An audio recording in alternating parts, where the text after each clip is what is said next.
All right, we're going live. We're going it live.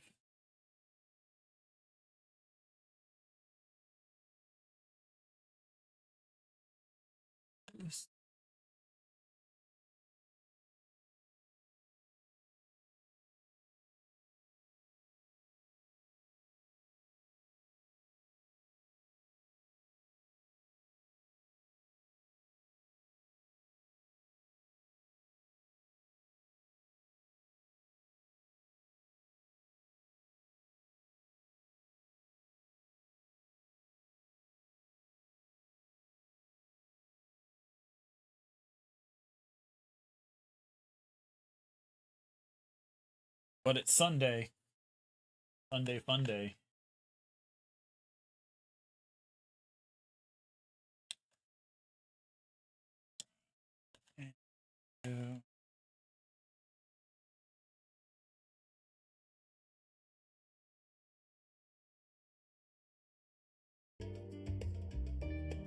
Oh.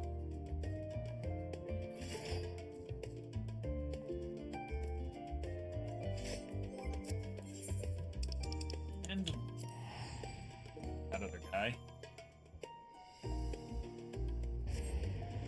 Do yesterday's cactpot real quick. It refreshes at like 11 a.m.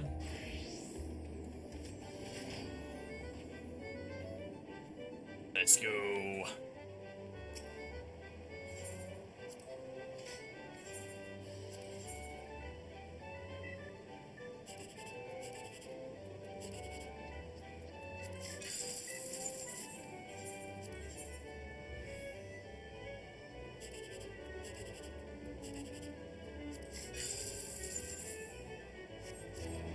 Oh, jackpot.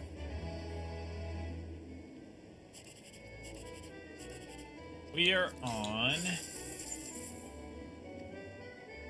I don't. I know what the. Go real quick.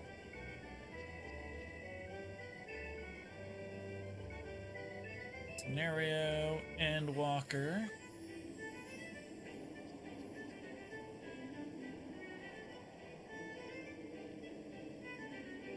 We're on. Sound the bell, the school's in. We're gonna go do that.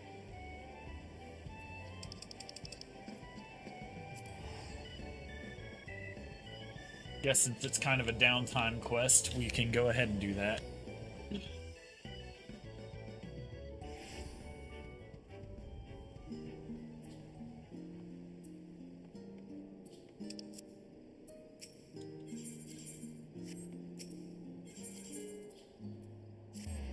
Aldesian Annex.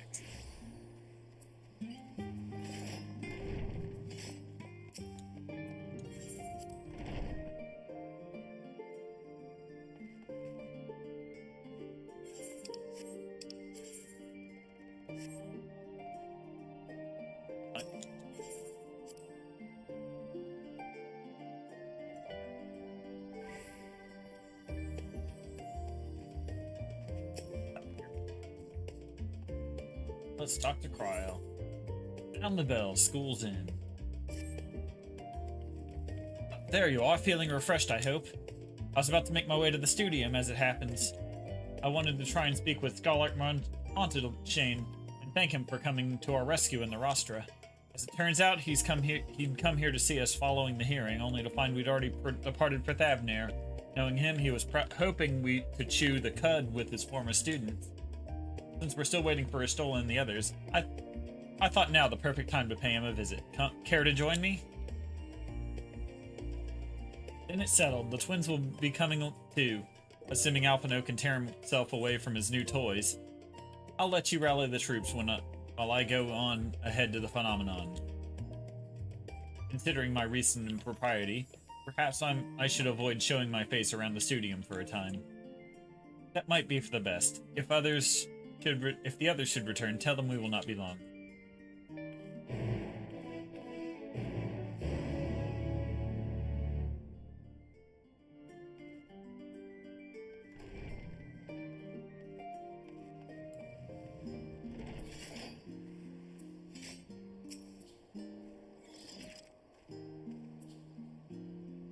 Heading out for a stroll?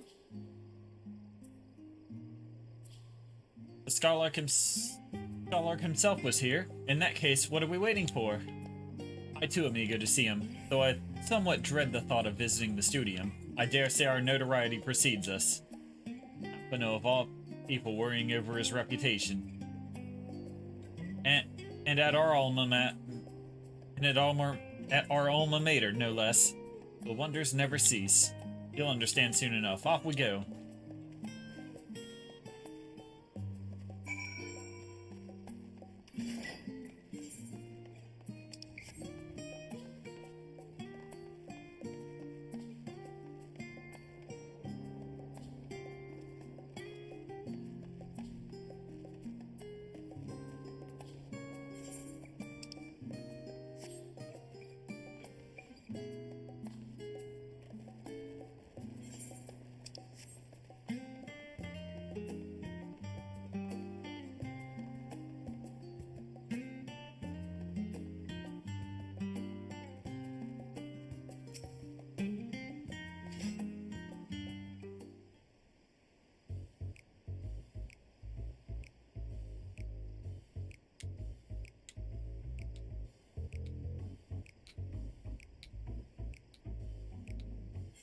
Here it is, Phenomenon. While I expect you to make note of it before, no one can hardly miss it. This is the first time you've been here on official business, correct? Oh yeah, I gotta fix something real quick. I need to get I need to get some water.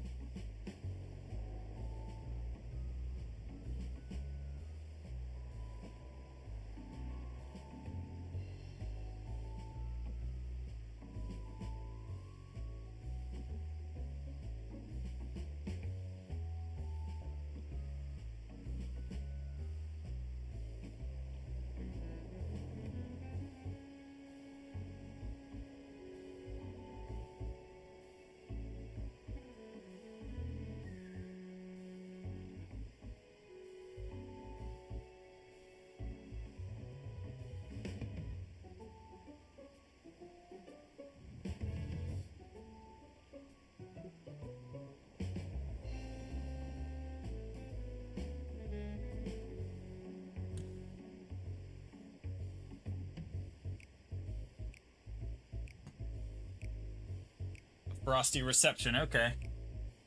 While most of the place is taken up by expansive auditoriums, it also houses numerous laboratories, testing grounds for experimental magics, and a host of administrative offices and so forth. At the center of what you would later become the studium, it was established to promote the study of etherological phenomena, hence the name. Though with ether being a fundamental aspect of nature, its scope expanded to include every conceivable facet of life, even the universe itself. And then in the 432nd year of the sixth astral era, Phenomenon was decreed complete, and the studium of officially opened as a place of learning. With a long and storied history, it is without question the world's leading authority in etherology, the arcane, the occult, astromancy, and countless other fields, standing proud as our land's foremost educational institute.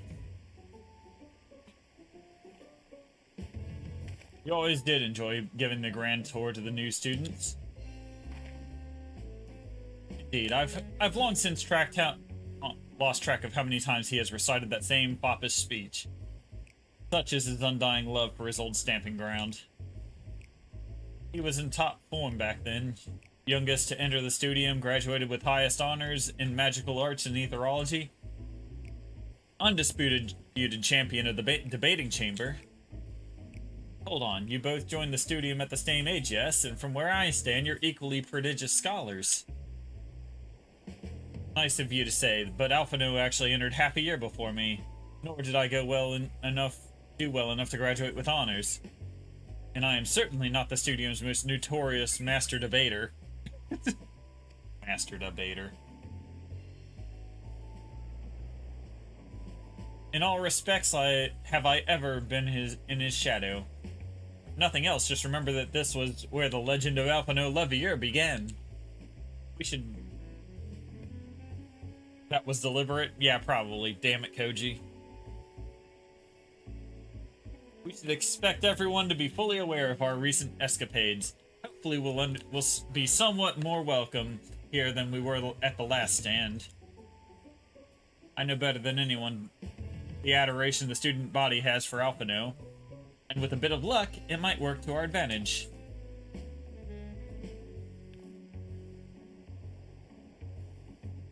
Well, there's no time like the present. First things first, let's look for Scholar Monteshane. Other faculty tend to frequent their offices, but unfortunately for us, he's fond of wandering wheresoever his whims take him. Let's split up and ask the students if they've seen him.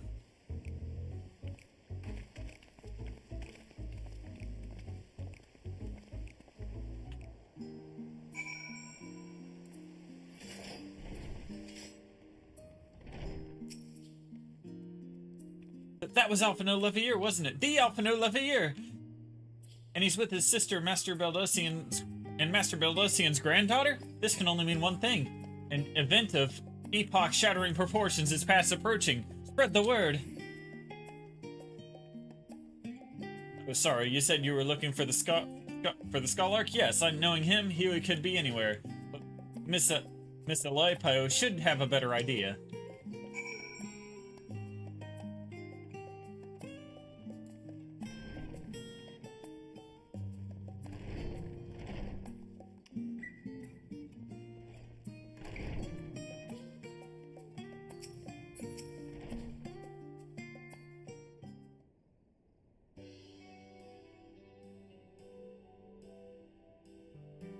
Are you lost? Wandering off the street, perhaps? Wait, don't tell me. You're a trainee gleaner fresh off the guild ship. I'm right, aren't I? Oh, how silly of me. An orientation is in order. Allow me to bid you a warm welcome to Searcher's Meet. Let me start with a question. What is the most important thing you'll find in the studium? That's right, books! And what's the second most important? Why, that's simple. Everything else! That's what we deal in here at Searcher's Meet. Whenever the students or tutors find themselves in need of equipment or materials, they'll come to us. If we don't have it in our own stores, we'll send the gleaners off to find it. Honestly, you wouldn't believe some of the requests we get. Eye of Pisa, this, tongue of Gigantode, that. It's enough to make your hair stand on end. Which is possibly what some of our students are trying to accomplish. This is a school of magic, being a school of magic and all. As our newest gleaner, you'll have your work cut out for you, but I think you'll find it quite rewarding.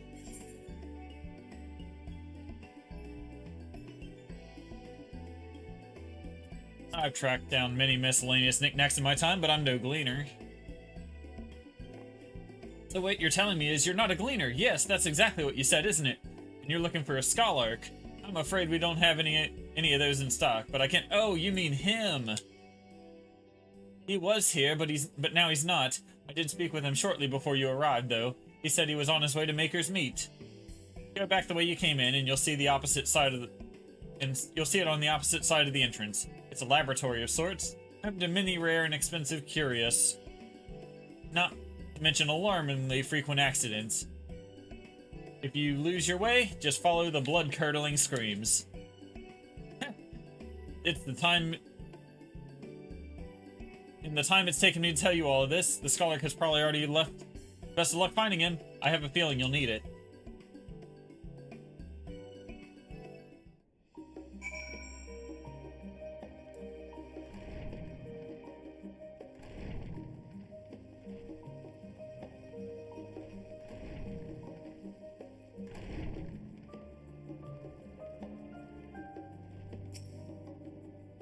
Yes, the scholar was here a short while ago. He offered me advice on my current research project. Though we spoke at length, I do not recall him mentioning where he was planning to go next.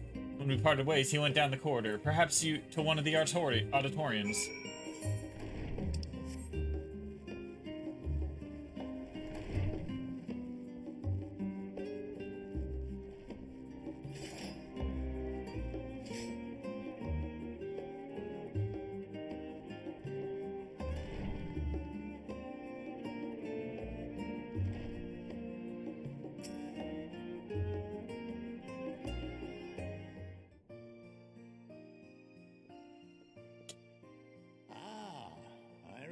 You?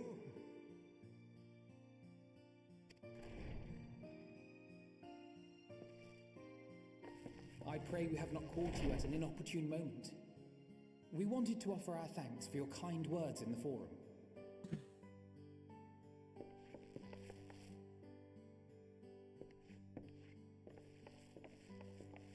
Well, I could hardly let that inquisition go unchallenged.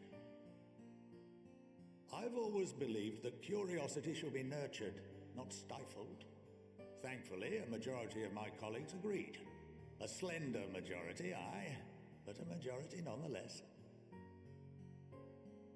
Had the vote not gone our way, we would be having a very different conversation, if any at all. Though I'd like to think you would have not given up on our cause. I'm told you paid a visit to the annex afterwards. Yes, that's right. I was hoping to speak with the grandchildren of my dearly departed friends Galuf and Louisoix in a less dour setting. But it seems I just missed you.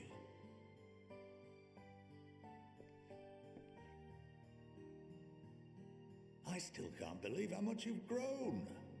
If only your grandsires could have seen the way you presented yourselves to the forum. Why, it fair brought a tear to my own eye.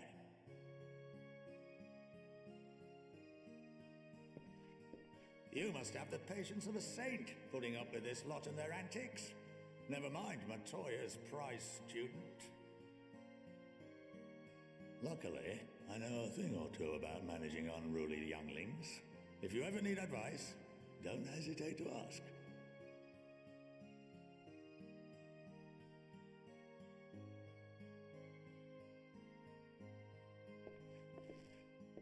If I may, there is a rather more pressing matter we wish to discuss.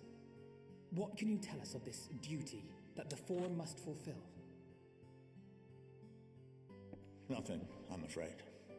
Like all humble servants of the Forum, I am sworn to secrecy.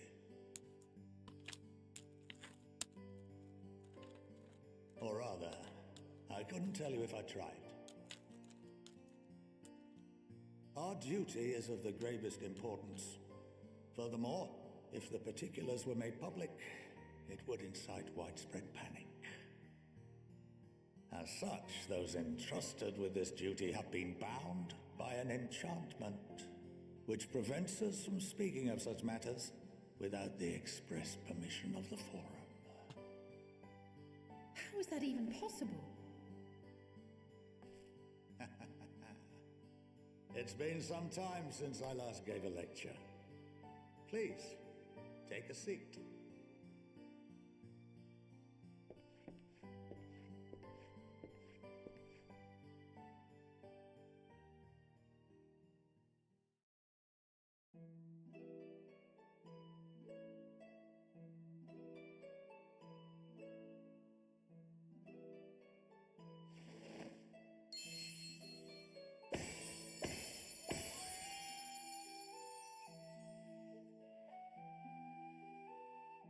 Yep.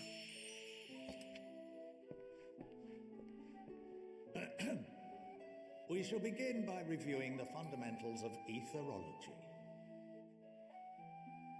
The ether, which imbues us with life, can be categorized into three forms.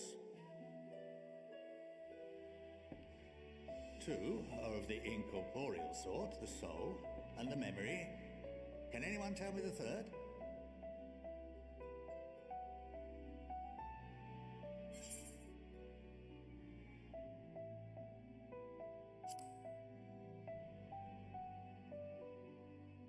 Yes, very good. That'd be the corporeal one, if the other This two is are the form incorporeal. with which the layman is most familiar.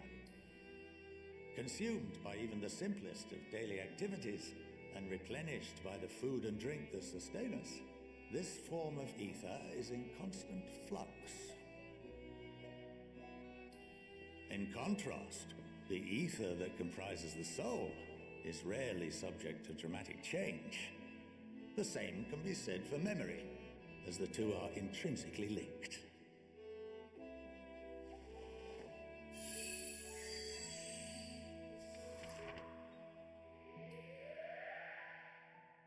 Picture the soul as paper, and memories as words written upon it. Now, what would happen if that paper was doused with ink? The same type of ether as comprises the memories.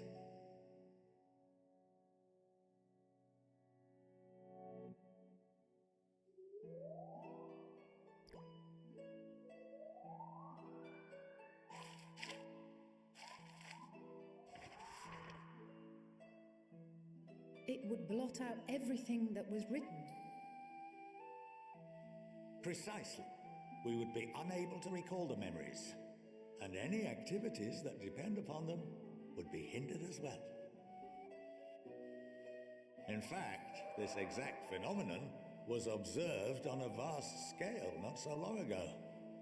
And what might that have been? Tampering? The seventh Umbral Calamity. The people of Eorzea vividly recall Bahamut breaking free of the Lesser Moon and raining hellfire down upon the realm. But no one could seem to remember the events that followed immediately afterwards. Indeed. To this day, we have yet to determine whether it was an unintended consequence or a deliberate act. The enchantment which binds me and the rest of the Forum is based on a similar principle. And yes, it is a contravention of the Sharlayan prohibition against the practice of memory manipulation. Only when a new member is inducted and told of our great duty are they subjected to the process. A necessary evil. You have my word that it would never be used to manipulate the populace? I should hope not. But can this enchantment be dispelled and your memories restored? If 9/10 of our members give their approval, then the process may be reversed. Then, and only then, would we be able to speak freely to others of our sacred duty. Barring that, we must wait until we return to the ethereal sea.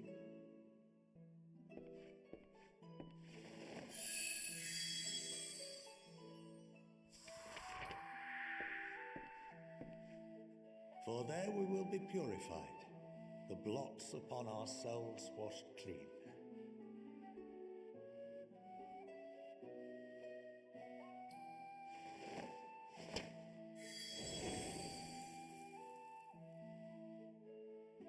And our memories drift apart and dissolve, rather defeating the purpose, I suppose.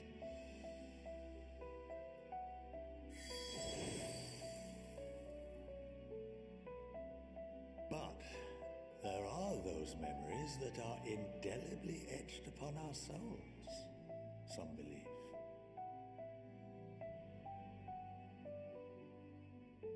What happens after that? we are reduced to pure ether, coalesce with that of others, and create souls anew.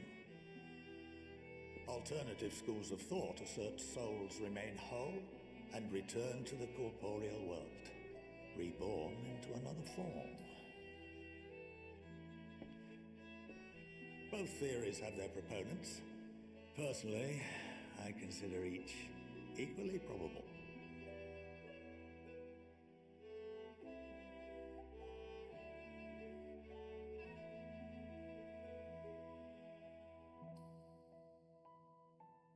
Well, I think that's enough education for today, now that I've given you some food for thought. Or rather, an entire banquet.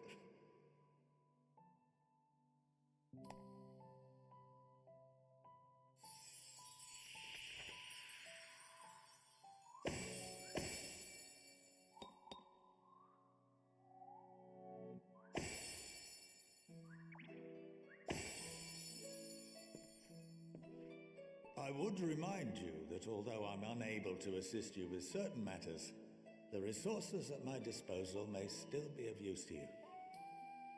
I'll arrange for you all to be given the run of Phenomenon. Of course, as associate to our alumni and the students of Baldessian, this privilege is extended to you as well, my friend. Oh, and I suggest you speak with Ki Aliapo. She's well known among the artisans of Sharlayan, and her network of contacts may prove useful in your search for knowledge. I wish you all the best in your pursuits, wheresoever they may take you.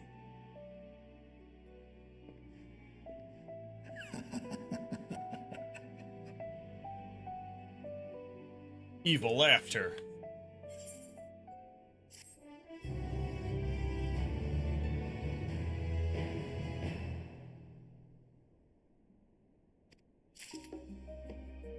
Alright. A capital idea.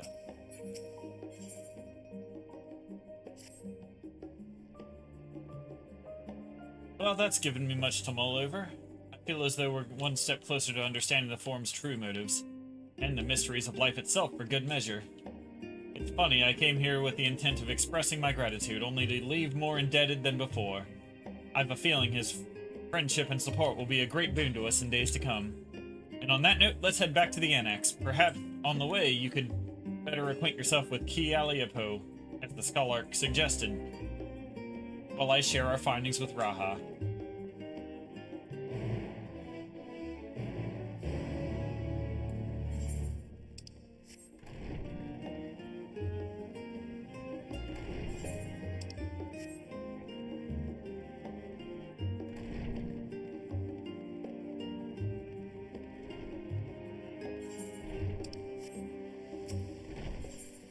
Baldessian Annex. Back in.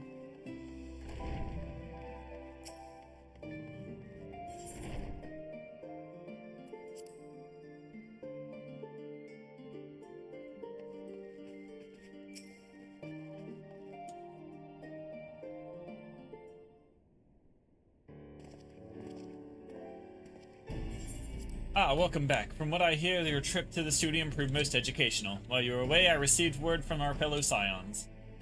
As expected, news of the warding scales was met with much joy. Preparations are now underway to bring the leadership of the Grand Company of Eorzea and the Eastern Alliance together to determine a way forward. Our friends have asked that we bring the scales in our possession to Limsa Laminza.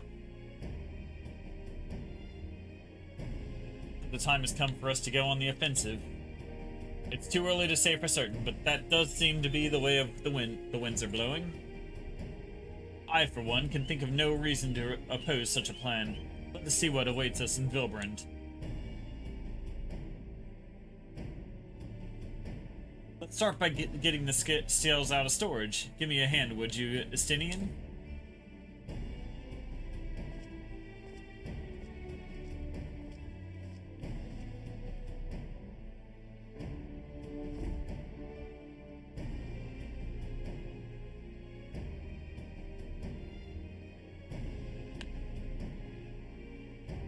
I didn't realize these crates were so heavy.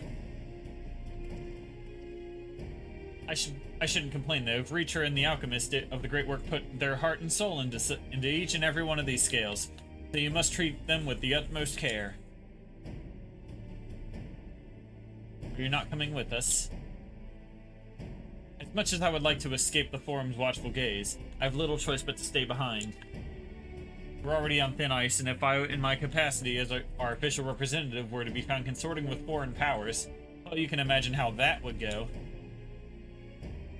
I shall remain here and do my utmost to avoid ruffling any more feathers as I await word from Master Matoya and our other allies.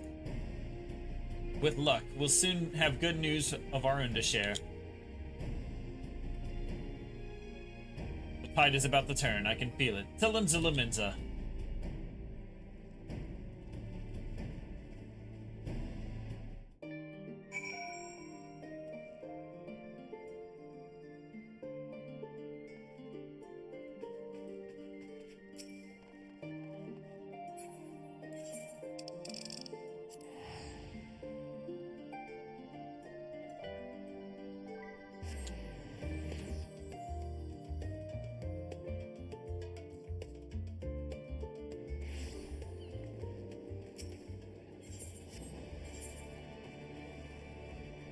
Beast.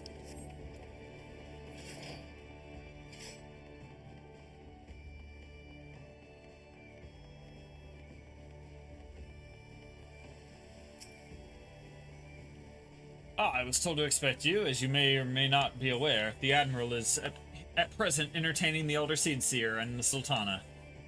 3 of the most powerful women in the world in one room. Do you need a moment to prepare, or shall I show you to them? Enter the command room. Let's go.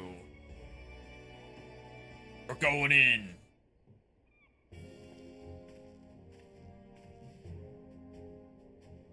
My apologies for calling you away from Charlene at such short notice. On the contrary, we are honored and grateful, and pleasantly surprised to be joined by such esteemed company. It was only right that this discussion be conducted in person. We are locked in a war of attrition. Our forces struggle to contain the threat posed by the towers, and it's only a matter of time before we are overwhelmed. Victory will only be claimed through decisive action, and we have taken the initiative to set the wheels in motion. It is reassuring to learn that we are all in accord. But might I ask what your plan entails?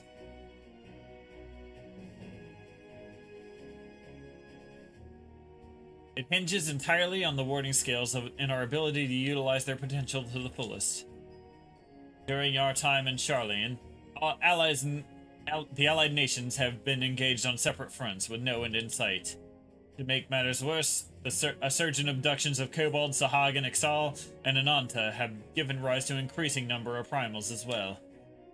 But your triumph in Rad's at Hand has given us cause to hope once more. Time has come to free ourselves of this menace, and it is you, the Scions of the Seventh Dawn, who have shown us the way. While the bulk of our forces continue to hold the Talafroi at bay, we will dispatch our finest to strike at the enemy's heart, Garlemald. These brave few will be the Ilzabard contingent. To think such progress has been made in such a short a span. Its objectives are twofold. The first is to provide the aid to the people of Garlemald. As previously reported, countless Imperial soldiers and civilians have been tempered, robbed of their free will. They serve the Talafroi's every whim without question. They too are victims. It is our duty to deliver them from their suffering, not for strategic or political gain, but because it's the right thing to do. Do not ask that we set aside decades of conflict and conquest, that we simply choose to forgive and forget. I only ask that in choosing to remember, we do not also forsake our compassion and morality. For without that, there can be no reconciliation, only death without end. Aye, on that we can all agree. The second objective is the colossal tower that Thancred Nurianje observed in the capital. Though its purpose remains unclear, there's reason to believe the smaller spires are merely a precursor to what's yet to come. Until the Tower of Zot was toppled, we failed to make any headway through this. Though the same could be said of the Telophoroi. They're certainly in no rush to press further into our lands. I'd wager the Spire's primary purpose is to divide and keep us occupied while they work towards our annihilation. This would appear to be substantiated by Ashtola's analysis of the Tower's influence on ethereal currents. Based on her observations inside the Tower of Zot, the Spires siphon ether from the land, assuming it to maintain their form. However, they draw far more than is required for this task alone.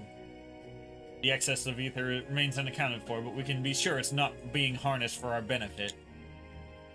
It wouldn't surprise me if it was being redirected to the larger spire in the capital. There's logic in that. Regardless, once we have uncovered the truth, we'll bring their schemes crashing down, along with their infernal towers. That's all well and good. But what would you have us do? I assume there's more than handing over the scales and being on our way. We want you and your scales to join the Ilzabarg contingent.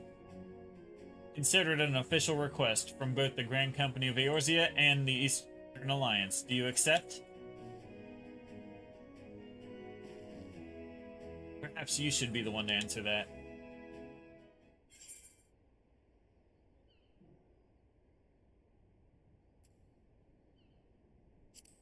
Sure. For the people of Garlemald. I don't really like any of those answers. Couldn't have put it better myself. Istola, Thancred, and Urianger have already pledged their support, and are on their way to meet the rest of the contingent. They were positive you would come to the same decision as they did. Luckily for all involved, their prediction was correct. Once you have delivered the squirting scales to Alamigo, the contingent will embark on its journey to Ilzabard. Bon and Lord Aymeric are overseeing preparations, so I suggest you make yourselves known upon arrival. Warm clothing, furs, and the like. Without it, the cold will do you in before the Telophoroi, so much as draw steel. As for us, we'll keep the enemy busy while you're gone. They're not the only ones who can create a diversion. Go now. Safe in the knowledge Eorzea will be as you left it, or better upon your return.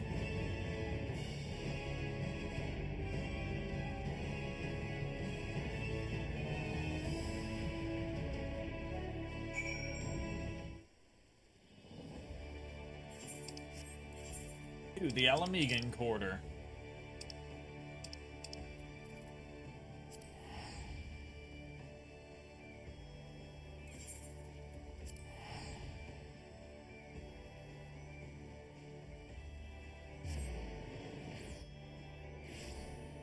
Get schooled today.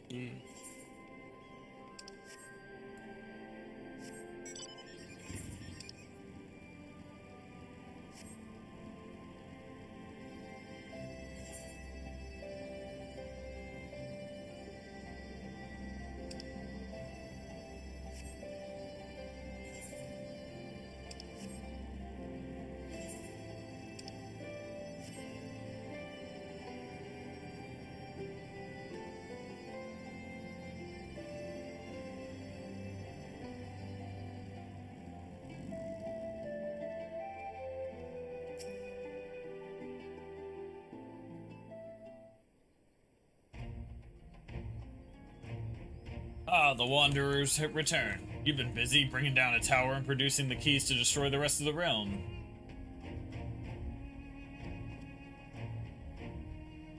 You should be proud. Those warding scales of yours are what made this whole venture possible. Will you and Lord Aymeric be leading the contingent? Regrettably, no. Our role is to organize the various delegations into a cohesive unit. Once we have seen you all off, it's back to our respective posts. We dare not neglect our duties for too long, lest our defensive effort fall into disarray. And just between us, there was a fair amount of opposition to the formation of the Ilzabard contingent. The very suggestion that we send out some of our finest troops behind enemy lines to render aid unto the Garleans has made me rather unpopular in certain quarters. Can't please them all. Sadly not, though I do my best, truth be told. I'd much rather be at your side charging into the fray. Alas, I battles of my own to fight, where words may serve me better than any blade. I hate to say it, but Lord Amoric's struggles mirror my own. For the time being, the best we can offer you is a peace of mind from knowing Eorzea is in safe hands. As you fight the good fight in Ilsabard, I and the other council commanders will do what we can to convince the naysayers that our cause is just. Thank you, both of you. We meet again. Word of your exploits travels quickly. From what I gather, the protective talismans you obtained led to the formation of this expeditionary force. My contribution on this occasion is but a minor one. That being the information I've shared with Maxima. For the sake of the people of Garlemald, may the fates be on your side. So you're not coming with us? Strange, I thought you'd have a stake in this. I do. The Telophoroi have laid waste to my homeland and enslaved my people. But though every mote of my being cries for vengeance, I cannot be the one to deliver it. My presence alone would place the entire mission in jeopardy. I stand accused of murdering Emperor Varus and plunging Garlemald into chaos. Were I to travel with the Ilsabard contingent, I would give my countrymen ample cause to question our motives. Conversely, those who believe me innocent may instead celebrate and return to a former legatus in an attempt to raise me to a position of leadership, further destabilizing the region and complicating the contingent's mission. But whether I am branded a villain or hailed as hero, I would only hinder your efforts.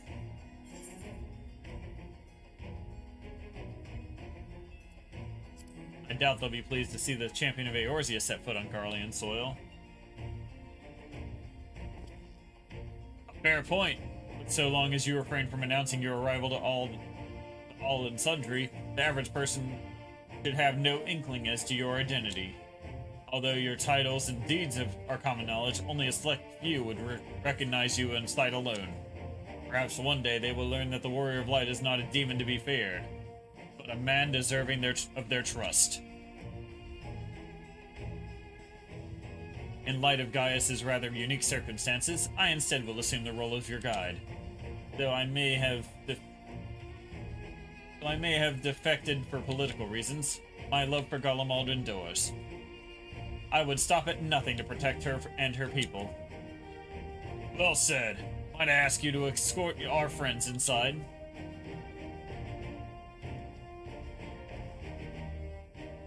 You might even bump into an old acquaintance or two. If I don't see you again ere you depart, may the Fury guide and protect you, all of you.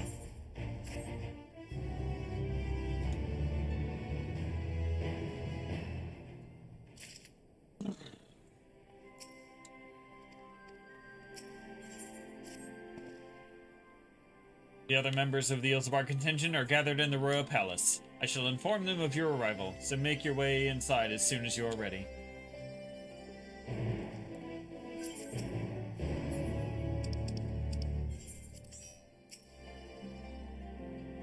The remaining members of the Scions, your friends and most of the Ilsabard contingent await you within. Would you like me to see you through?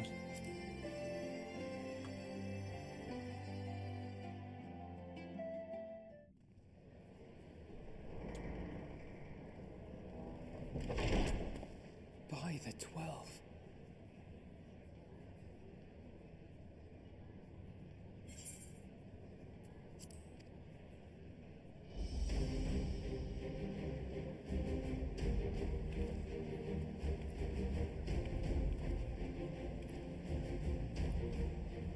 Glad you could join us.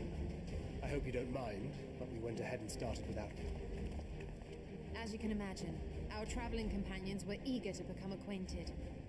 'Tis a rare thing indeed to see such a diverse and talented group of individuals assembled for a single purpose. We fight not only for the sake of Eorzea, but for the entire world, including the people of Garlemald. Much rides on the efforts of the Ilsabard contingent. Indeed, which is why I am glad to find myself in the company of many trusted comrades, yourselves included. Lucia. I have come at the behest of Lord Emmerich, who has honored me with the role of Ishgard's representative. And for the good of all nations, not least my former homeland, I am determined to see this mission through to its end. We have a hard road ahead of us, but walk it we shall, together.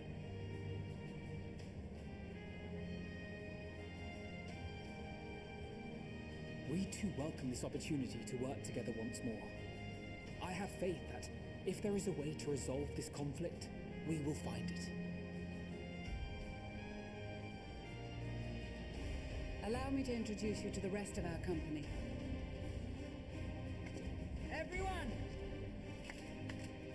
If I may have your attention.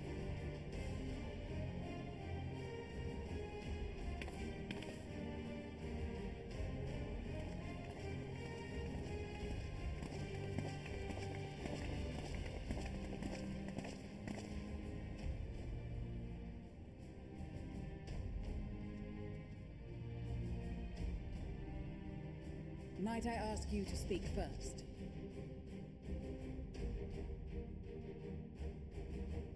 If I must.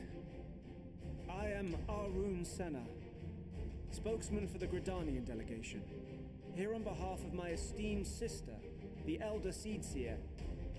We shall provide support and protection to those in need during our time in Garlemald.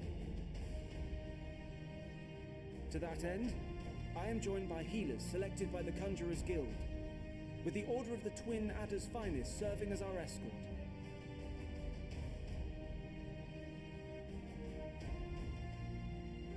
Of course, with an experienced white mage such as yourself accompanying us as well, those requiring more involved treatment will be in safe hands.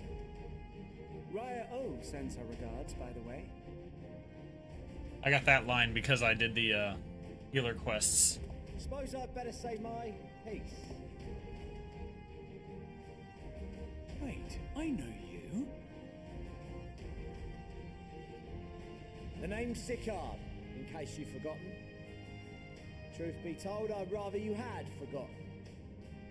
Anyway, the Admiral asked Captain Hilfear to send his best, and for whatever reason, he picked me.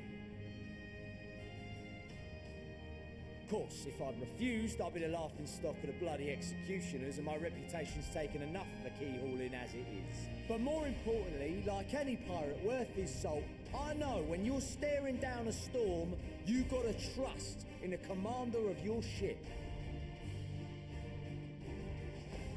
So if the Admiral wants us to go to Garlemald, not for plunder and glory, but a promise of peace in our time, then that's what we'll do.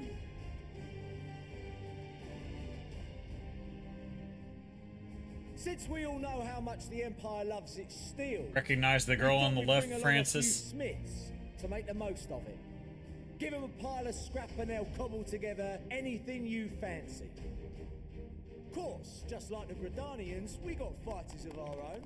We might have come with a more constructive purpose in mind, but we're more than capable of cracking skulls, believe you me. Well, you're certainly raring to go. But then again, so are we. The most dependable warriors of Uldar and Alamigo have assembled the Scholar at quest. Sultana and General Aldin's behest.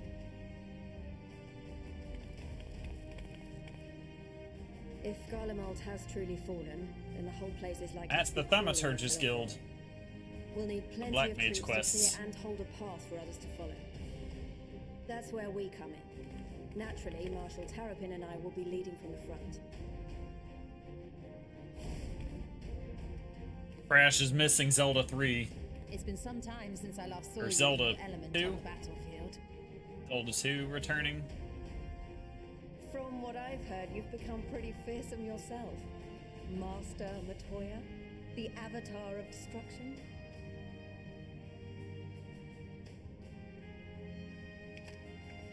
We didn't say anything, we swear.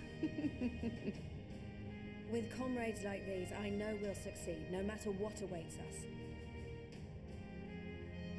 And then we might finally get a chance to enjoy a good long rest. But until then, let's give it our all.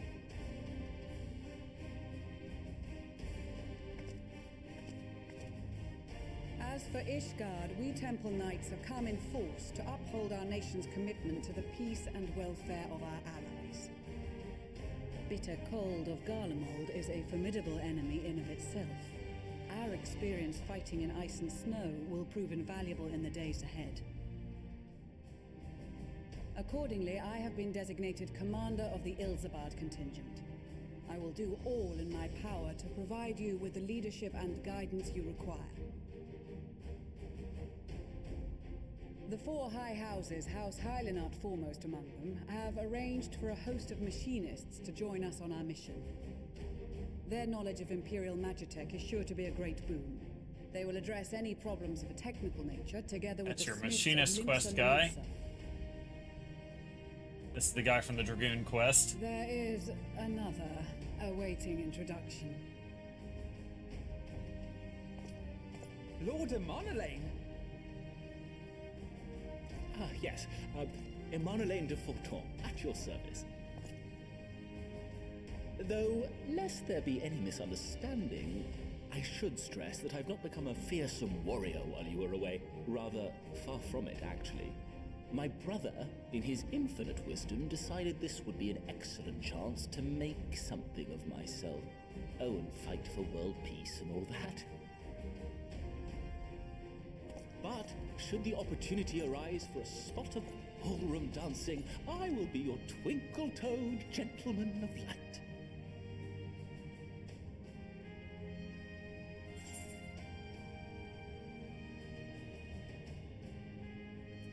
I dare say your fancy footwork may be all that stands between us and certain doom.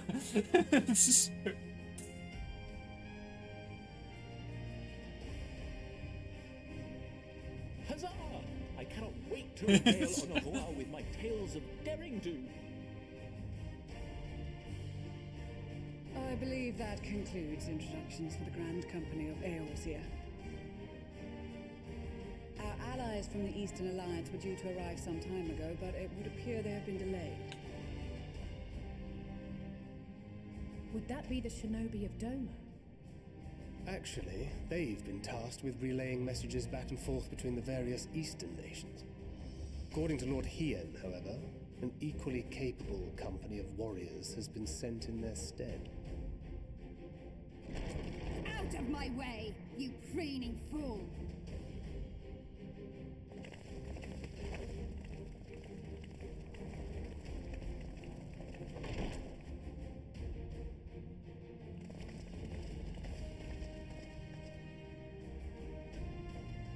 Forgive us for coming late. We are the delegates of the Eastern Alliance. Cyrena, and you've brought company.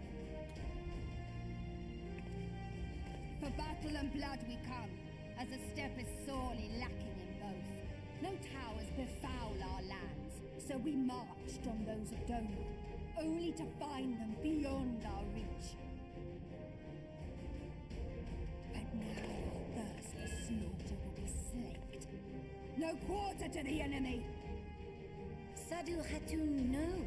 We go to make peace with the Iron Men, not war. Warriors of the Steppe, we've heard many tales of your bravery. We welcome you as allies. And these other ones you have brought are... Members of the Dalmascan resistance group, Lente's Tears. These are Boja people. And the Bosnian resistance. Between them, they have a wealth of experience in espionage, and are particularly adept at infiltrating Imperial facilities, which is fortuitous, since Garlemald's domain is so vast that I could never hope to handle reconnaissance duties all by myself. Dalmasca, Bosnia, Alamiga. All lands which have suffered the tyranny of the Empire. I would never presume to question your motives. Nevertheless, I must reiterate that our goal is to aid the victims of the Telophoroi, the common folk of Garlemald. And they are victims, make no mistake. Though I understand that many may struggle to see them as such. You're more right than you know. For every one of us that answered the call, there were a dozen that refused. Not only in Alamigo, but everywhere we went. And who could blame them? The Empire's always been the enemy. But after seeing what we've seen, fighting and working against and with Garleans, there's no denying the simple truth. They're just people, no different from you or I. They've got their share of liars and murderers, but so do we. So do we all.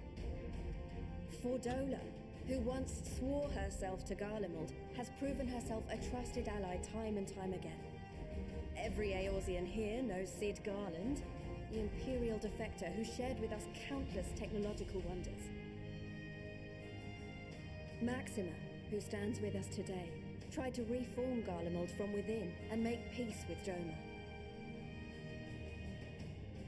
So you can believe me when I say that every fighter here understands and accepts that the Imperials are not monsters and are deserving of help. Or at least that they were able to put aside their feelings for the greater good.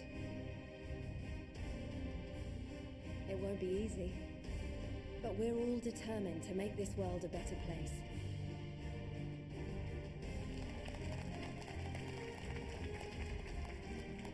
What lingering concerns I may have had were clearly unwarranted.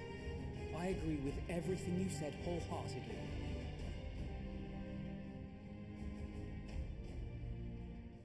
Then we are in accord. Now, let us review our strategy. To reach the Garlean capital in northern Ilsabard, we must cross the central mountain range. Fortunately, Garland Ironworks can provide aerial transport, sparing us this most treacherous part of our journey. However, attempting to fly any closer to Garlemald would attract the attention of the Telophoroi. As they appear to have seized control of the majority of the Imperial military, we must assume that includes its fleet. In addition, Garlemald possesses devices that can interfere with airship navigational systems, further discouraging an airborne approach. Given the circumstances, the closest we dare deploy our contingent is an area between the range and the capital, the Magna Glaciers. From there, we must travel the rest of the way on foot. We will also need to bring the airships with us to ensure we can withdraw with haste. Although much of the terrain will be blanketed in snow, we should be able to make use of local roads and shipping facilities. The vast ice field will afford us an unobstructed view of the surrounding area. On the other hand, it will also allow others to easily spot us, so it is imperative that we only make camp in positions where we can easily defend ourselves. And the airships, which must be kept safe at all costs. We cannot account for every possibility, so we must be prepared to think on our feet. We will be tested. Sorely tested, I expect. But for our homes and for our people, and a people not our own but in need, we will succeed. Spare no effort in your preparations. Once we depart, there is no turning back.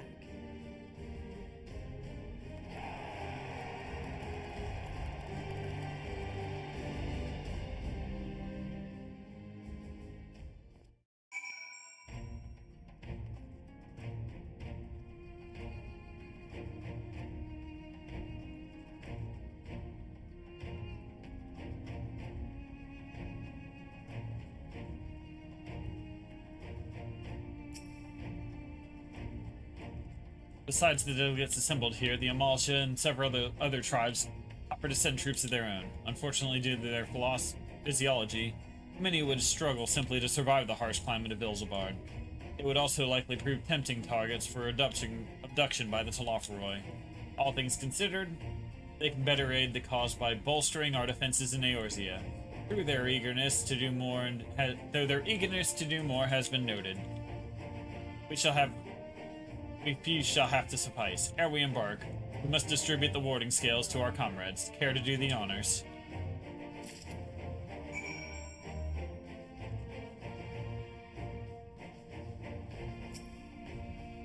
Greetings, Magnarmus. The time has come for us Marines to show our valor upon the battlefield.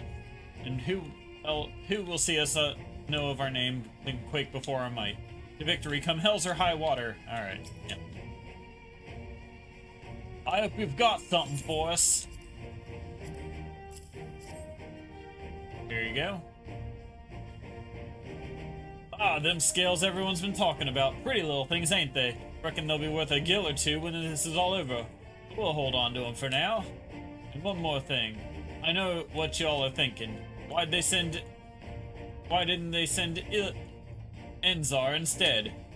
Buggered if I know. All the Admiral and Captain Hilfer told me was they needed someone to help safeguard the future, and here I am.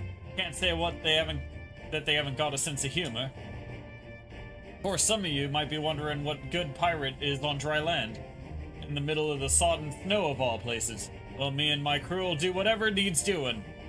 So let's set sail, or however the saying goes on airships. Yes? So these are the famed warding scales. Enough for me and my men, I see. I myself am especially grateful for this opportunity to visit distant lands. I wish to follow in the footsteps of Master Atoa and learn all there is to learn of this star we call home. Indeed, that is the primary reason I volunteered to join the expedition. Journey outside the Twelves Wood, much less enter into Imperial territory, is a rare privilege afforded a Pajal. Not that I'm tagging along to see the sights. The Garleans would benefit from my healing magics, as would our comrades, should the fighting break out.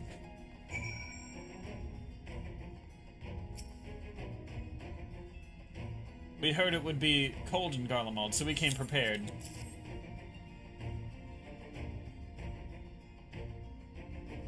Oh, the talismans! We are to keep these close at all times, yes? I will see that no one misplaces theirs. Ah, and before I forget, I have a message from Hien. In distant lands and times of strife, together stand, together fight. In darkness shines the light of life. I hope I've done his words justice. Doma, like much of Othard, has been plagued by the towers. Yet while he could not be here, he wished to express his shared conviction. Hien and Ugiri labor without rest to unite the people.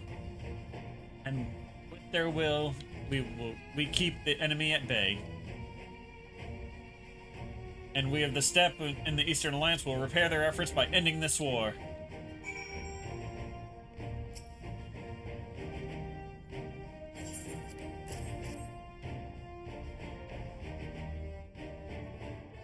My thanks. These talismans may prove to be the deciding factor in battles to come. I find myself conflicted. This foray into Garlemald sent by the Empire to infiltrate Ishgard, only to throw in my lot with those whose secrets I was supposed to be stealing. And now I lead a mission to save the countrymen I betrayed. But that is doubtless why I was chosen by Lord Emmerich. He would have me put my extensive knowledge and former ties to good use. I will not disappoint him.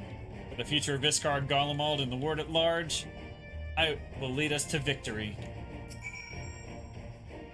A set of warding stairs I spy. Not that I wouldn't know what they look like.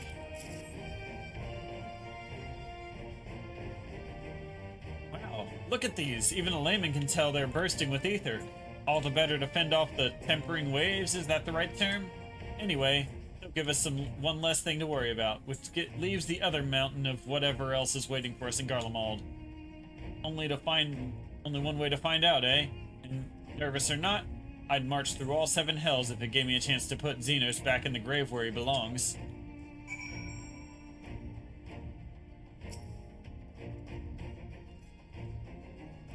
You have a warding scale for me too. Yep, here you go. Thank you for this, and for going to such incredible lengths for the sake of my people. I have little to offer in return. I would impart some advice, if I may. You have been told by many to wear the Cold of Isambard. I cannot stress enough that this is no token warning. I will be distributing specially made warming tinctures, courtesy of the Alchemist Guild, but understand that they are no substitute for proper protection. I leave the provisioning of said protection to your discretion. Now, let us proceed to the Alamegan Quarter. While you make your final preparations, I will have the pilots ready the airships.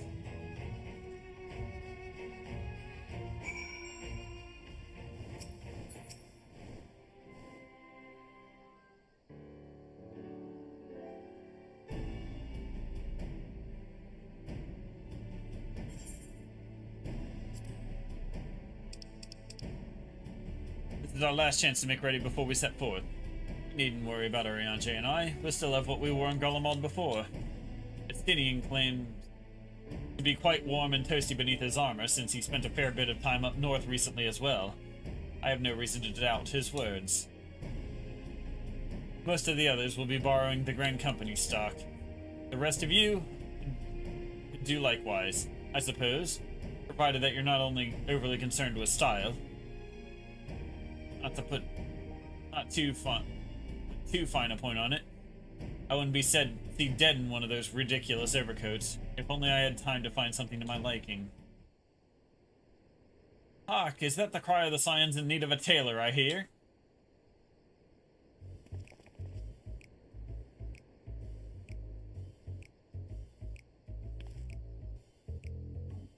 But how? I have my ways. Oh yes, indeed. You thought you could sneak off to Ilsebard without telling me? Nothing escapes my notice. Now you will wear these garments I've made for you, whether you like it or not. You never cease to amaze. But why do we need a new outfit? You need a new outfit as well. Wait, are you coming with us? What? No, of course not, silly. It's all in the name of fashion. Rather, the pursuit of the highest quality fashion. Besides, how can I expect others to wear my creations if I've never worn them myself? Ah, but I did have one other thing to share.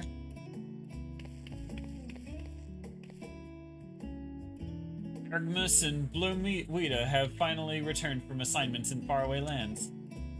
They'll be staying at Rising Stones for a while. Keep an eye on events throughout Eorzea. Since they'll be running things back at headquarters, I was wondering if I could lend a hand in Charlayan? Oh, why not? You can keep Cryo Company in the Balassian Annex. Yes, we'd love to have you hit there. And I heard Armgus and Bloomweeda did a fine job carrying on in our stead while we were laying comatose. With them in charge of the Rising Stones, we'll have nothing to worry about. My thoughts exactly. Also, while I'm confident you won't go collapsing again, because a certain someone who shall remain nameless isn't in a position to transport your souls to another world, if anything similarly disastrous were to happen, I will be well positioned to do something about it. Anyway, I've got a few things to take care of, and then I'll make my way to Charlayan. Really hope these new clothes are enough to keep you warm in Garlemald. It's not much, but it's the only thing I can do for you, other than pray for your safe return, which I will, every day. Let's not keep the contingent waiting any longer.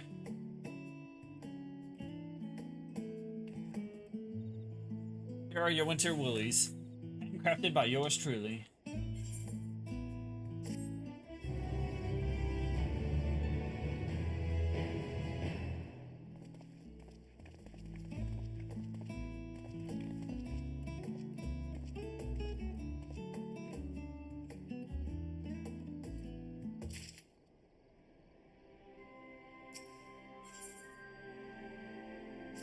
Accepting. I'm told the airship pilot has been sent to meet you? Ah, there he is. Alright, this is where we go our separate ways. Do be careful, won't you? Alright. Run to the restroom real quick, and then I'll be right back. Got a big duty ahead.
And we're back.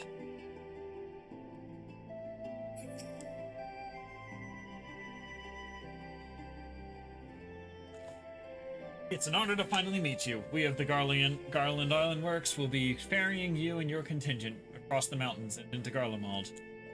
For many of us, it will be something of a homecoming. Our illustrious founder was only our most notable imperial defector. For that reason, the company is committed to the success of this expedition. Our resources are at your disposal. If there's aught we might do to be of further assistance, please do not hesitate to ask. If you are ready to depart, I will ready the engines.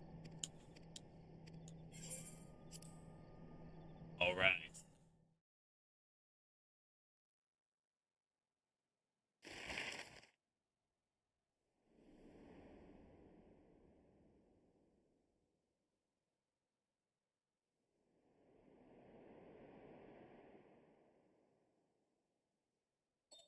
Ilsabard, divided in twain by a vast mountain range.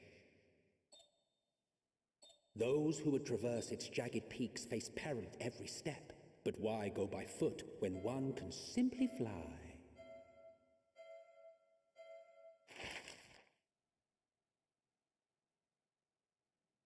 And Crash is gonna watch the recording later.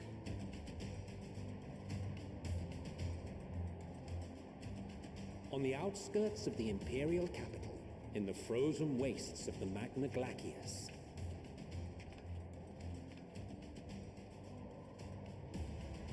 the winds howl in icy protest, as if to warn against further trespass.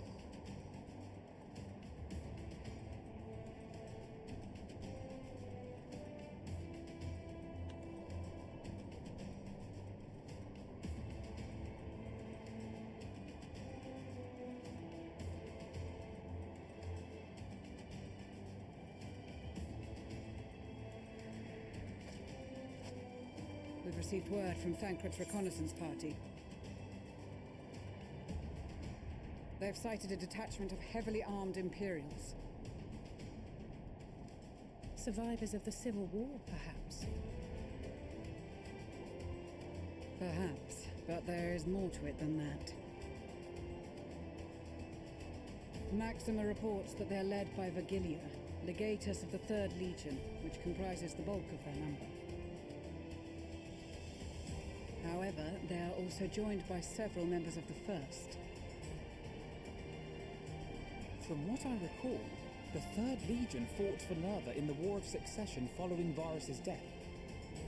The 1st, on the other hand, were under the direct command of the Emperor and rejected Nerva's claim to the throne. These legions were enemies. Indeed. In fact, our sources claim that it was a conflict between them that sparked the Civil War. Yet now, these former foes cooperate to defend a ruined Garlemald from invasion. Then it is all but certain they have been tempered. So, what's the plan? If me and my crew is out reaving, we charge straight in, no messing about. But that ain't what we're here for. Quite right. Soldiers or no, they are people of Garlemald. The very ones we have come to aid. Direct confrontation is unavoidable. Nevertheless, we must make every effort to limit casualties on both sides. Rather than kill them, I would remove them from the field. How so? Savage beatings, disarmament, and imprisonment? Not impossible, but easier said than done in the heat of battle.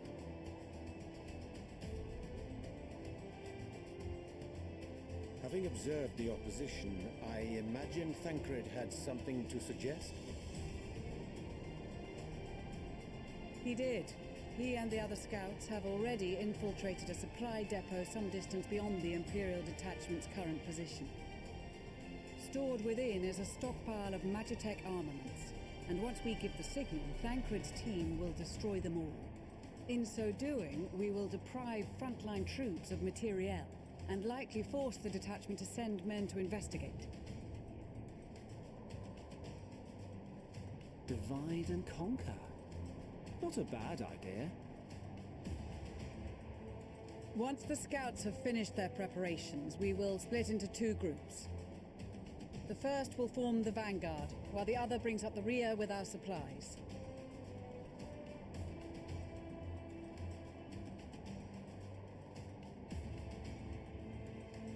As for the Scions, I ask that you lend your assistance where you deem it needed most.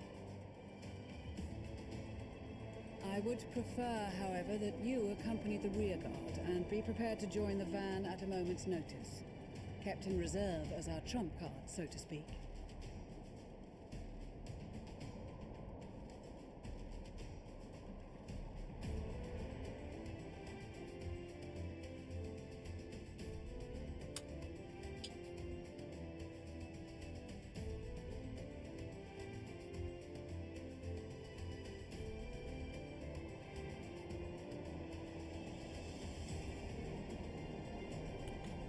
Let's go.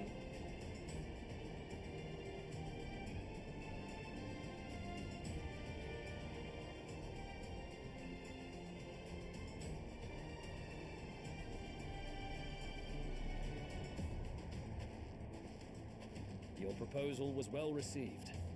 More specifically, they asked that we destroy the Imperial's toys in as spectacular a fashion as possible. Stoller always did have a flair for the dramatic. She's not an easy woman to please, but I shall do my best to satisfy her thirst for fireworks. Big boom. All right. Once more for my peace of mind. Our first objective will be to rig the enemy's magitech with explosives. After we've withdrawn to a safe distance, we'll detonate them remotely. Our second will be to issue a deactivation command to the automated units via the control tower. If our calculations are correct, this signal should reach those deployed on the front line, giving our friends a much-needed upper hand. The blizzard will help us stay hidden, so let's aim to get in and out before it passes. Trust in the plan, and we should all live to see tomorrow. We're gonna... In the meantime, I will relay messages back and forth as the situation unfolds. You'll forgive me if I ask again, but are you certain you wish to play the lone wolf? Wouldn't have it any other way. Call it foolish and reckless if you like, but I'll get the job done. I always do. Very well. I wish you the best of luck.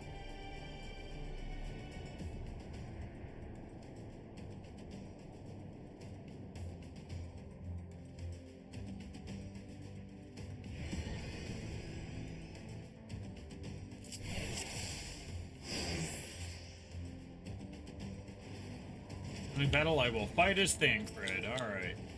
Assuming there is nothing else you wish to confirm, we may commence the mission as soon as you are ready.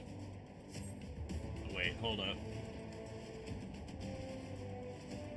I'm gonna move things around real quick to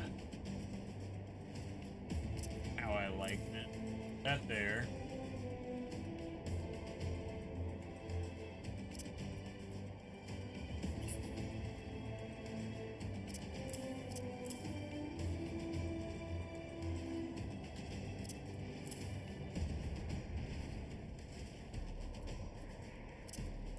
Do there.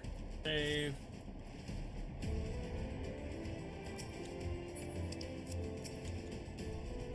Assuming.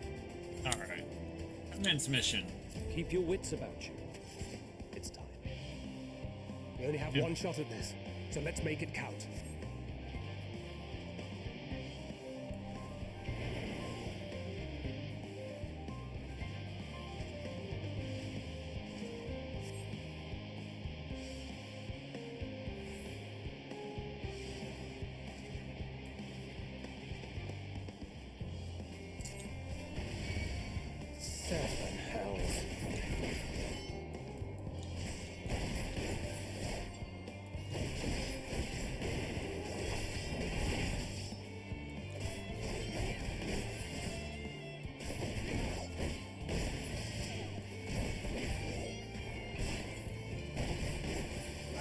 I got that wrong right off the get-go.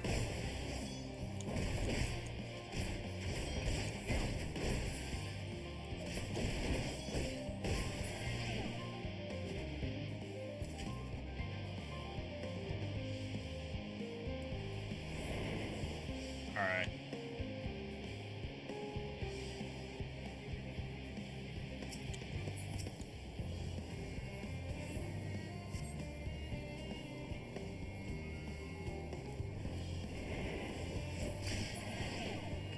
There we go.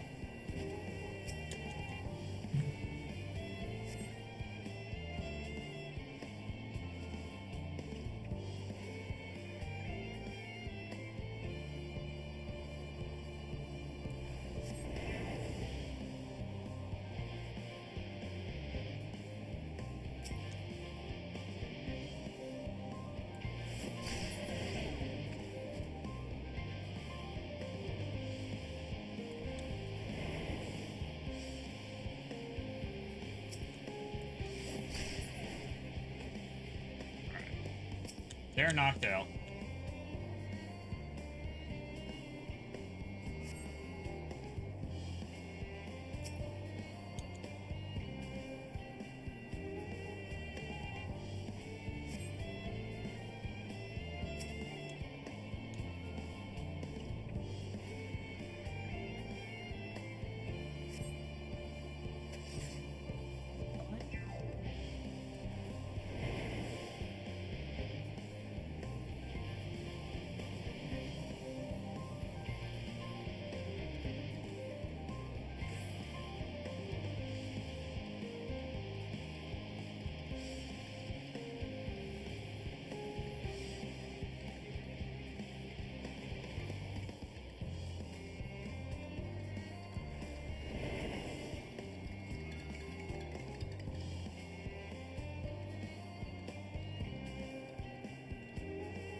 Yeah, this one's a great one. This is one of the best solo duties in the game.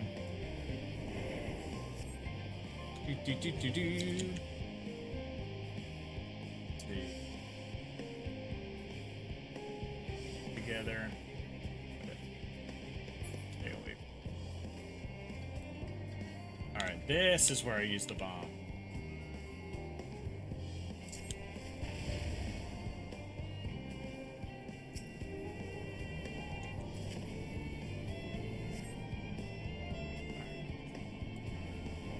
Then I go here.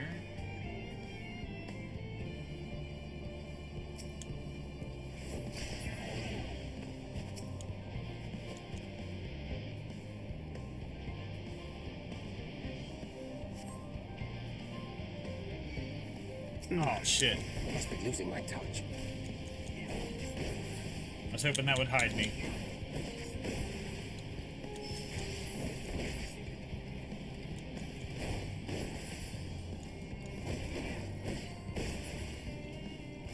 Oh well.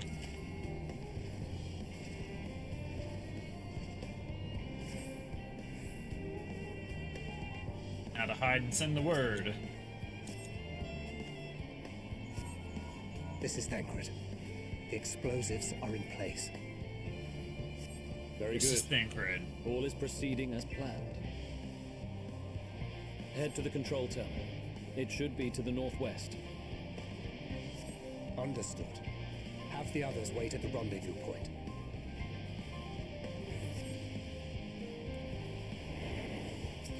And then I assassinate this guy.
work.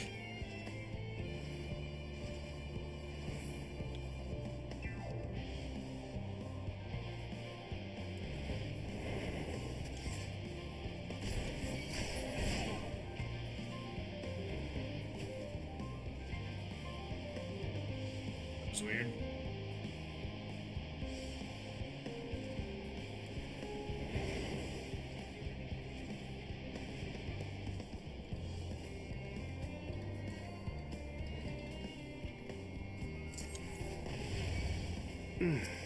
Must be losing my touch.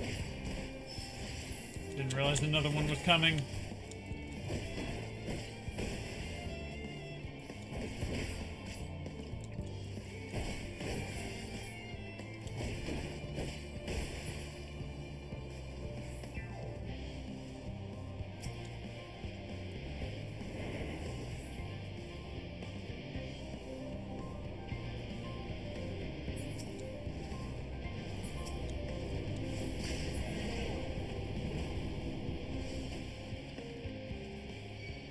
Oh shit. Spotted.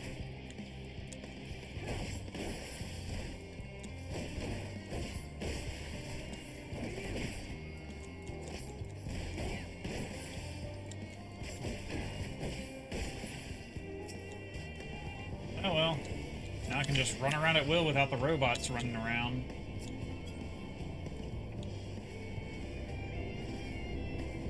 Shit. Kind of. Alright.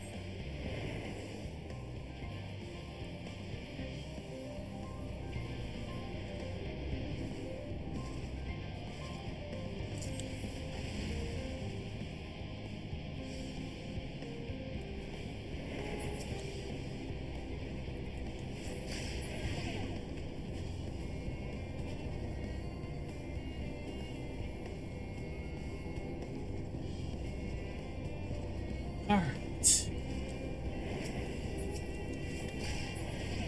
Pick out this guy, then we get the button.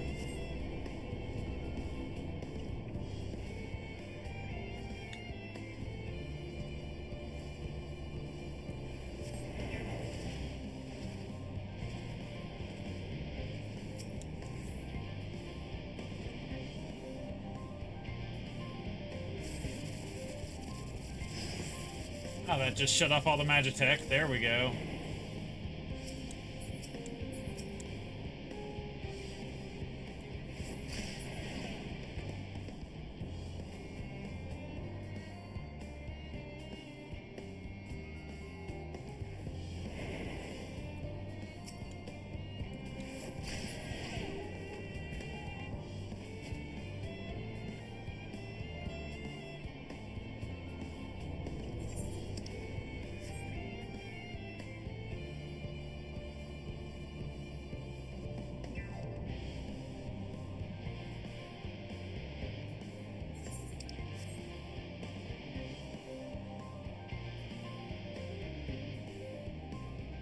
Oh, there. Derp. Out this door. There we go.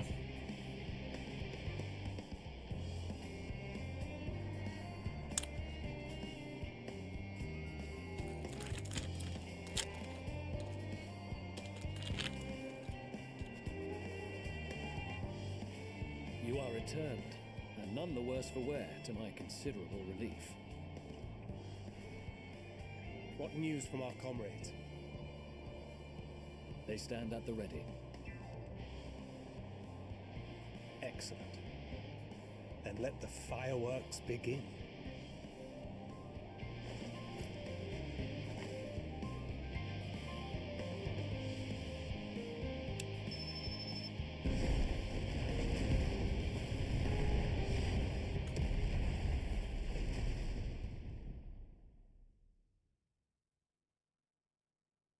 A few moments later, at the rear of the Elzebard contingent supply caravan.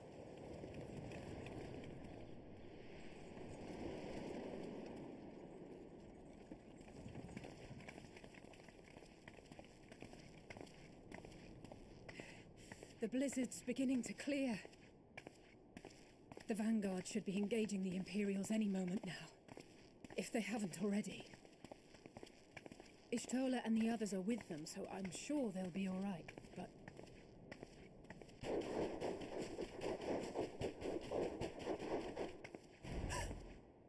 Wait! Something's coming!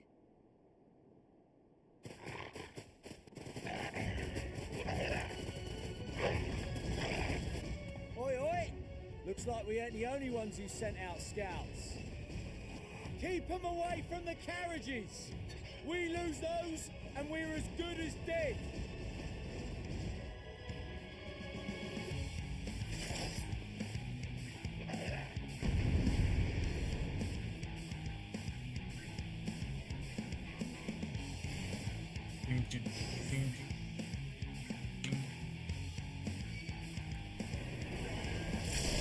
Fighters! Protect the others!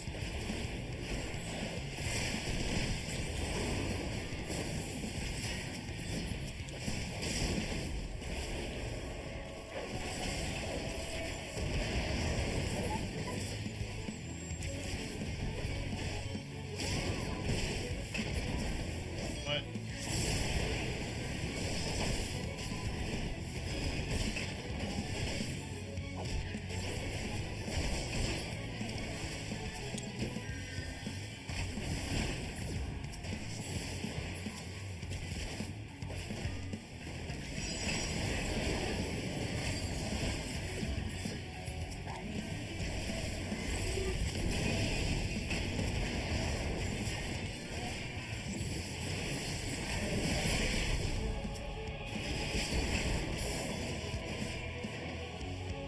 A brief respite, but stay alert.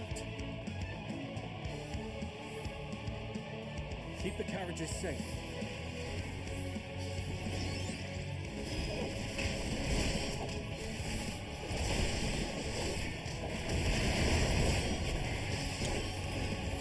What impeccable timing!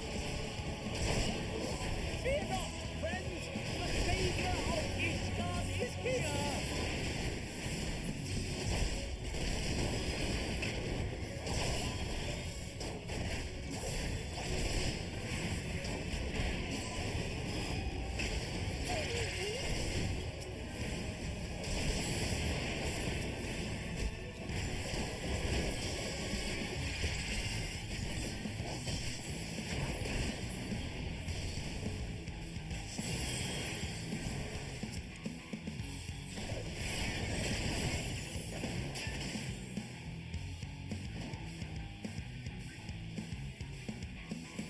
A fine display, but the other carriages are still in danger.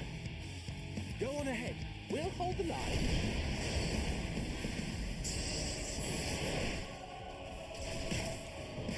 We're the only ones still struggling. Can't we put our backs into it then?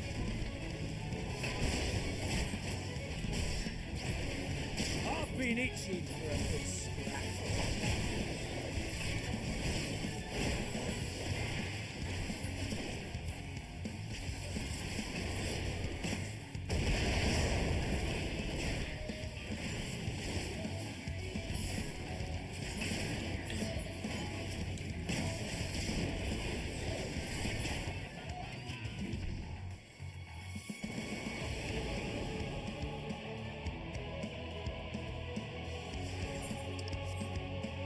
Big bastard's going straight for the carriages. Stop it in its tracks.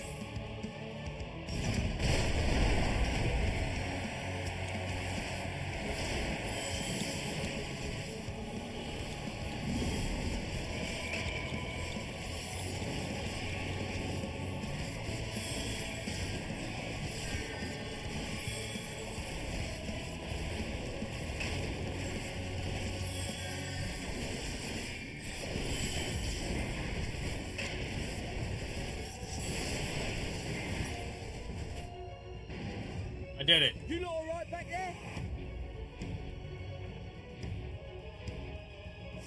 We're fine. I'm ready for more. Hear that? Get Straight to the front and turn the tide!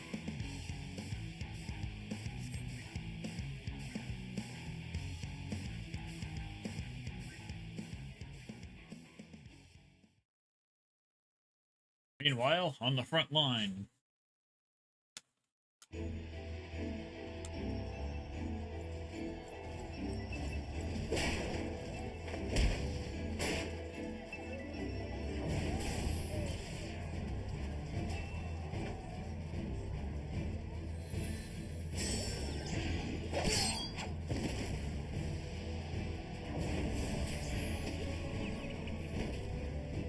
Removed from the field was not a euphemism for enthusiastically murder. It's nothing that won't heal in time. The trouble is, their tempering has made them utterly fearless. Subduing them would be easier if they had the capacity to submit in the first place. Well, this is the path our young charges would have us walk, and that we all agreed to follow.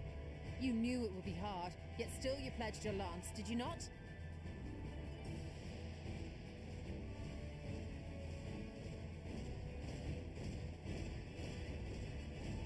That I did.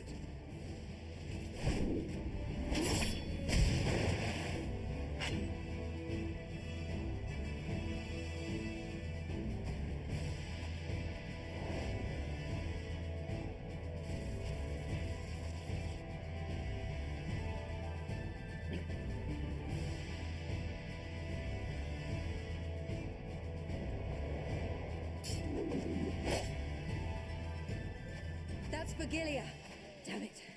I need to help the others take her down.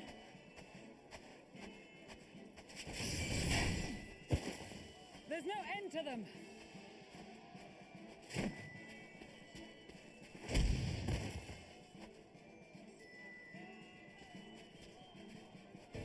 I was wondering when you'd turn up.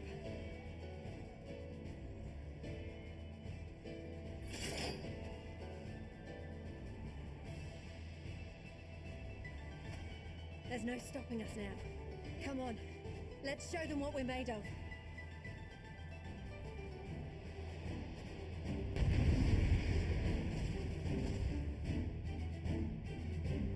A war.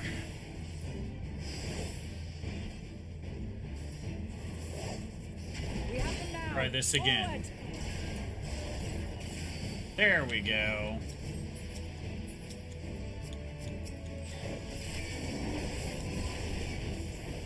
Let's hit him a little harder, shall we?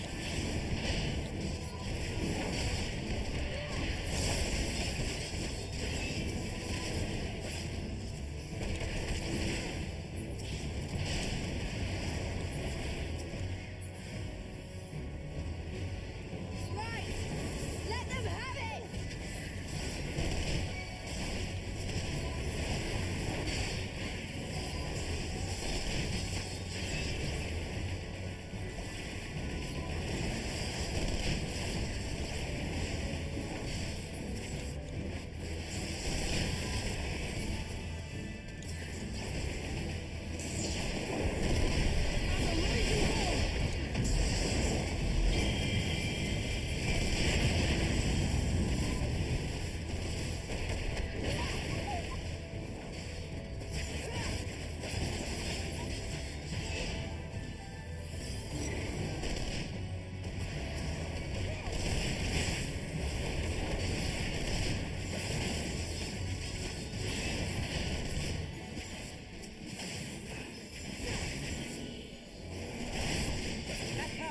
Gilia!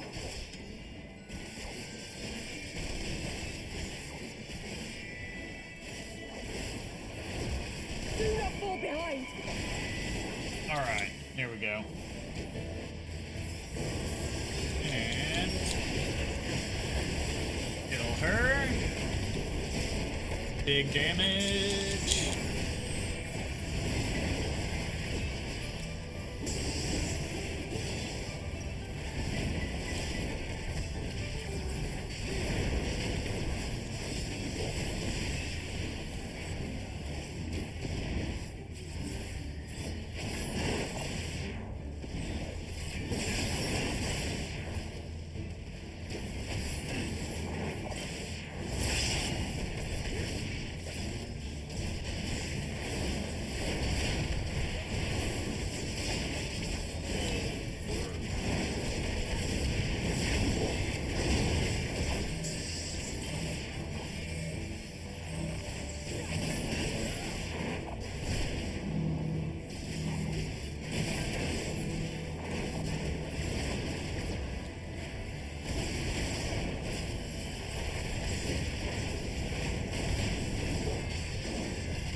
I'm absolutely peachy.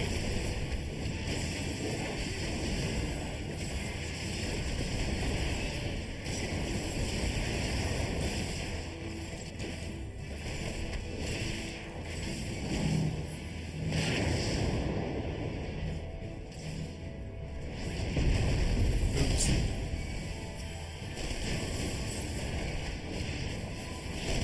Or die!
Tremble before the sun! Oh, little son's here.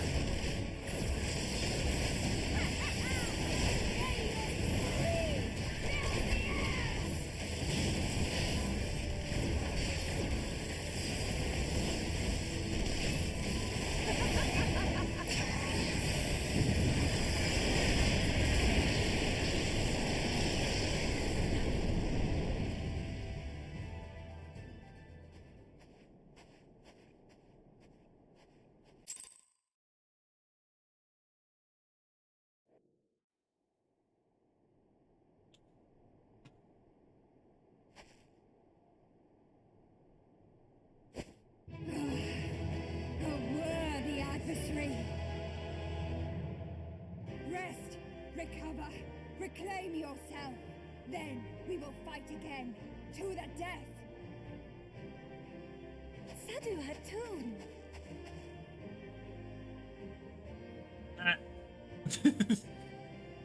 That was the last of them. The day is ours, thanks to your timely arrival. What of the supply caravan? I killed everything attacking that too. Outmaneuvered, but not outmatched. Good. Let us take the Imperials into custody and rejoin our comrades.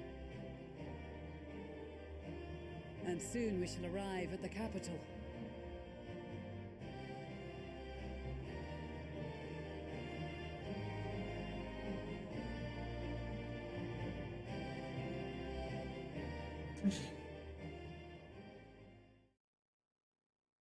So cold and unforgiving.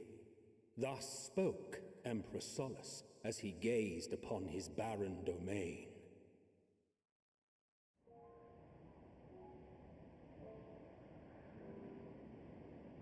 "800 years it had been since the Garleans first set foot here. Bested by the Kavosi after centuries of war and driven from fertile southern pastures into the blasted northern wastes.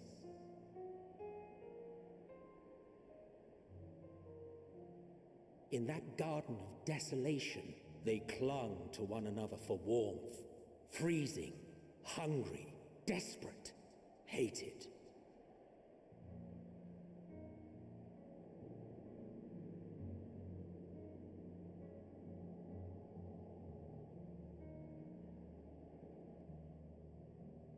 the chosen forsaken.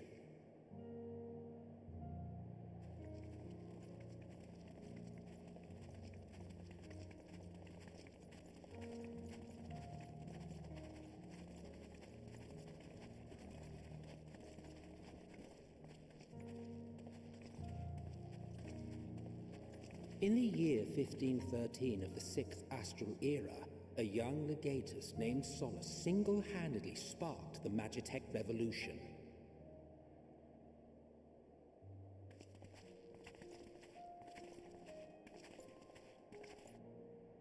How did he conceive the machina that feed on ceruleum?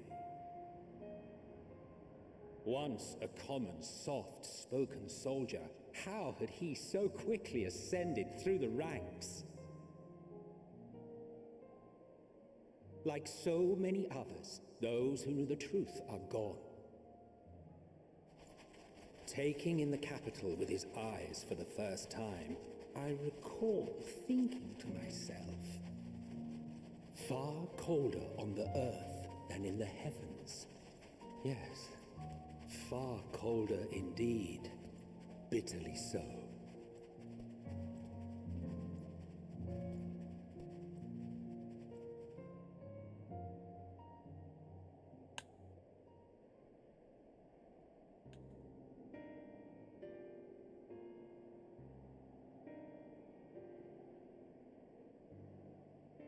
Not so much as a whisper.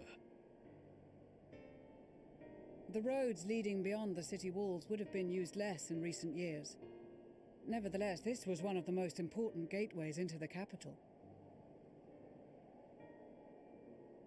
A buzz day and night with activity, aye. Merchants passing through the checkpoint, many of them stopping at the local hostelries. Surely they cannot all have been tempered. We can consider the question after we have made camp. If we spend any longer outside, we may well freeze to death where we stand. The tempered Imperials, too.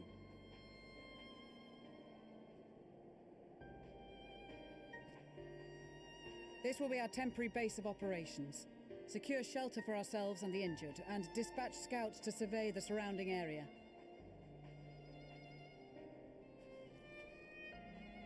If we're planning on staying here a while, we ought to give this place a proper name. Well, the constant sound of ice cracking underfoot makes me think of broken glass. An apt name, perhaps. But enough of this. To work, everyone!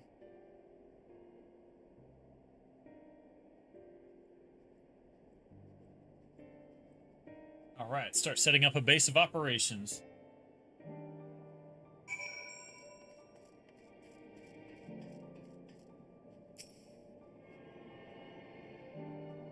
Would you look who it is? So, Frank, which quest are you on right now?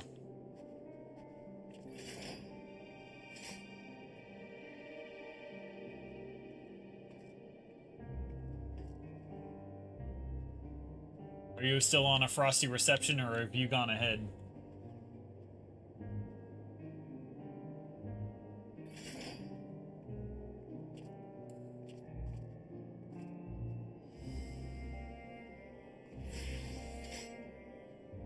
A way forward? Alright.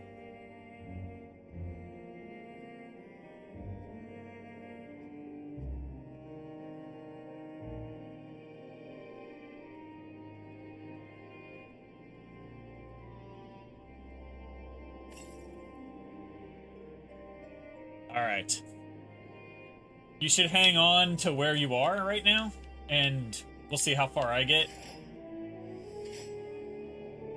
Because I want to do In From the Cold at the same time as you.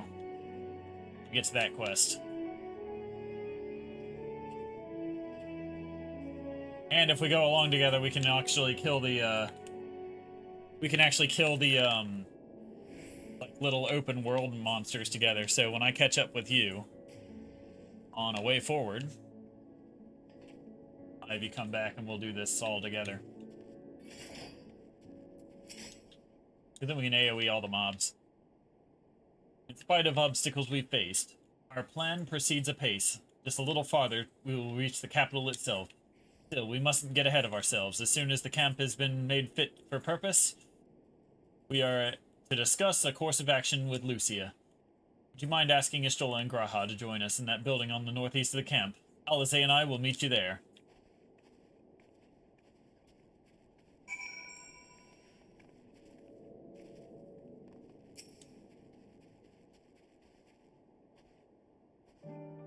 A meeting, yes. I'll make my way over once my head is cleared. In truth, I've been feeling out of sorts since we arrived. The air is thick with a palpable aura of malevolence. It is the monstrous tower of the horizon, jagged, hideous, unholy. Even at this distance, its presence is overwhelming. Much like the sensation I felt in the Tower of Zot, only far more terrifying. Either flows unceasingly towards it, converging into a swirling mass of unfathomable power. For a blessing, the constant chill in the air is helping to anchor my senses here and now. Tell the others I shall be with you in a few moments.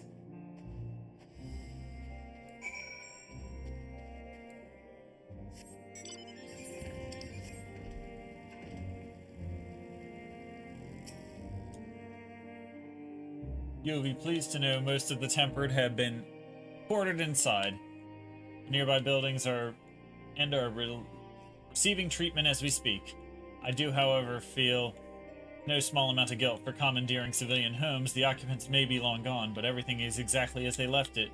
Considering the length of time that has clearly passed since, one would expect them to find them ransacked. Strangely, there are no signs of anything having been stolen. It's possible that everyone fled to the first sign of trouble, though it seems to me that they left far too many usable possessions behind. Aye, although there is no conclusive evidence, I strongly suspect they were tempered. Sorry, I was merely thinking aloud. You mentioned a meeting? I will make my way there.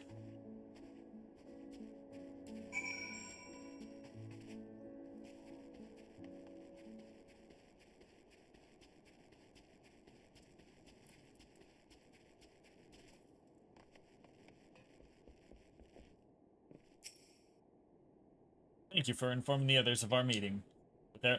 When everyone is here, we will begin. I will attend the meeting standing on the map table, as is my usual thing to do. Our present situation is as follows. Efforts to aid the people of Garlemald have begun in earnest. Moreover, having entered into the capital, the Imperial Palace is within our reach. But before we proceed further, we must learn what has befallen this city, for therein lies the key to understanding and combating the Telophoroid's designs. I have a suggestion, if I may.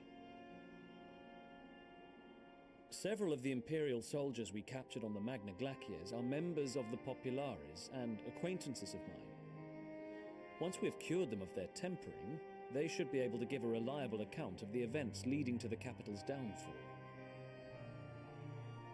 A promising idea. I will assist the healers on their ministrations. Of course, I will require a proxy of my own, assuming you can spare one. Would you like a hand? No, I am sure we will manage. Better that you take my place in the field. The noxious ether of this place disagrees with me, and as I shall need to draw on my own for the treatment, 'twill be prudent for me to remain within the camp. This talk of curing the tempered is all well and good, but I reckon the cold is a more pressing concern. All the houses round here are fitted with ceruleum heaters that could keep us warm and toasty. Problem is, the machines seem to have given up the ghost, and if we keep sitting around, freezing our asses off, we'll be next. My smiths reckon that with the right parts, they can have them working again, but it won't be easy. Understood. The machinist will assist them in the repairs.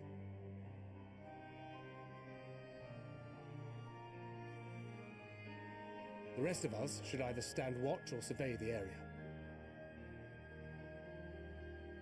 We've made our presence known to the Telophoroi. They will be searching for us. if they have not already ascertained our position. That we have seen no sign of them since the battle suggests they have yet to do so. However, I suspect they may be biding their time. Or perhaps we are beneath their notice.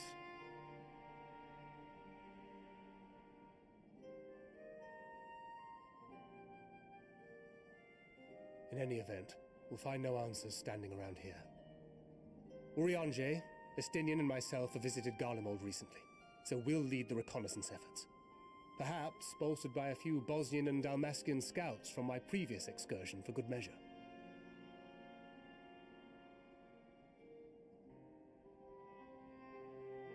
Don't forget about us Alamegans. We have experienced scouts of our own. Well now, this is turning out to be a rather sizable team. With such numbers, we should be able to cover a wide area with relative ease, including that surrounding the Imperial Palace. How about you, Graha? I have a feeling we'll find a use or two for that vanishing spell of yours.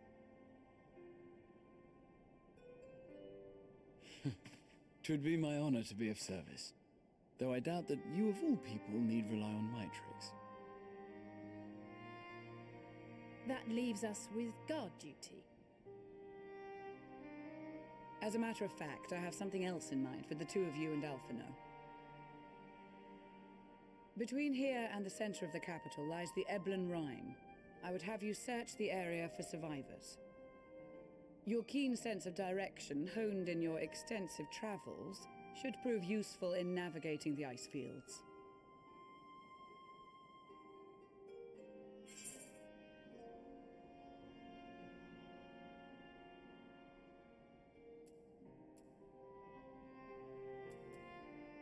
Ice fields? I love ice fields. Oh wait, no I don't. If there are survivors, we'll surely find them. I have faith that you will, and look forward to greeting you on your safe return. You all have your duties. Let us make haste. May the Fury bless and keep you.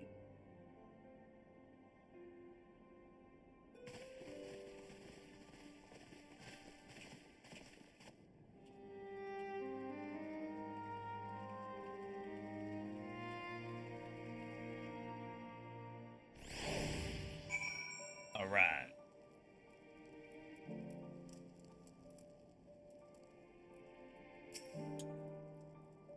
Sounds be good if it's cold with Tataru's clothing. I dread to think how we'd fare without it. I must remember to thank her when we next meet. It makes me realize too that while the people of Garlemald have spent their whole lives in conditions like these, even they'd be hard pressed to survive away from the warmth of their homes. If there are any survivors, we must find them, and quickly.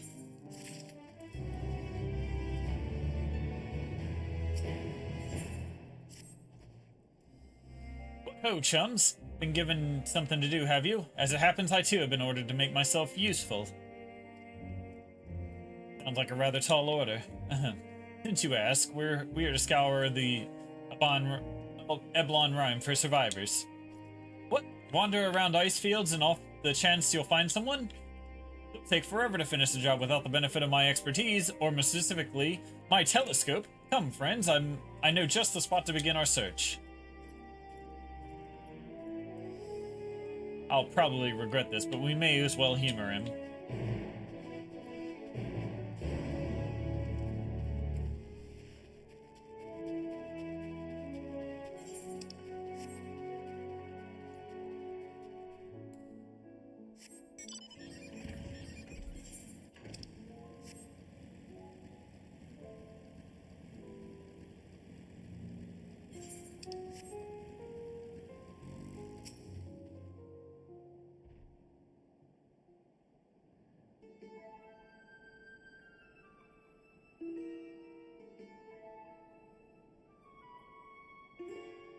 I spy with my little telescope a massive sheep thing, or maybe it's a cow.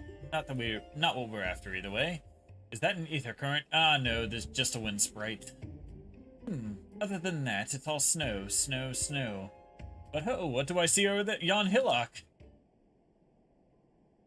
There's no mistaking it. That's a girl. survivor? Show me. Over there, behind that tree. It looks like she's running away from something, though surely not us. She wouldn't even know where we were here unless she had a telescope like mine. All I can tell is that she's wearing a pale green dress, a rather fetching one at that.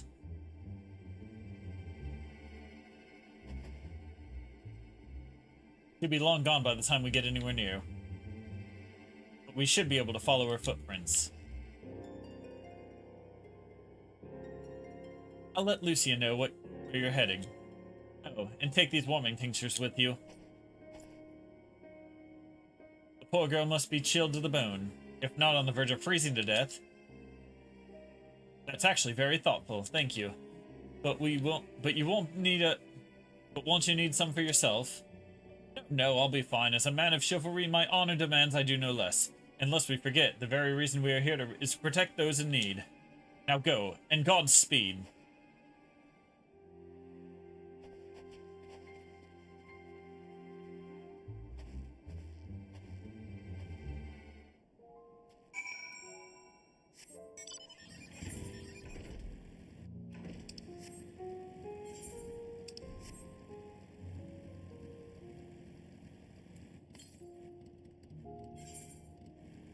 West.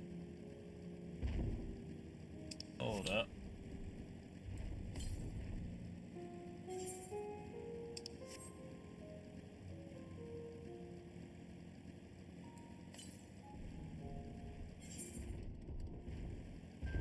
Aha, there it is.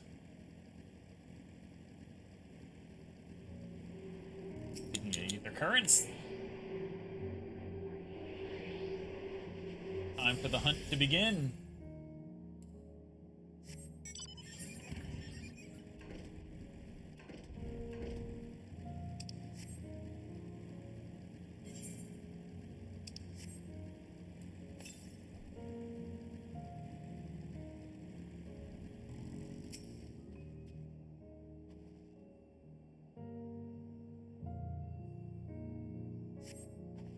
Fresh trail of footprints leads east.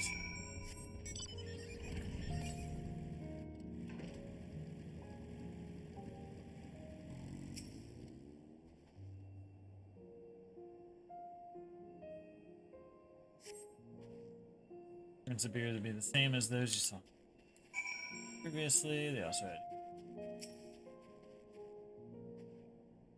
We're getting closer, I'm sure of it. At first we thought she'd gone inside the building, but the door doesn't look to have been opened in some time. She might still be nearby, so we'll keep looking around here. Then again, it's also possible that she ran right past this place. Would you mind searching up ahead?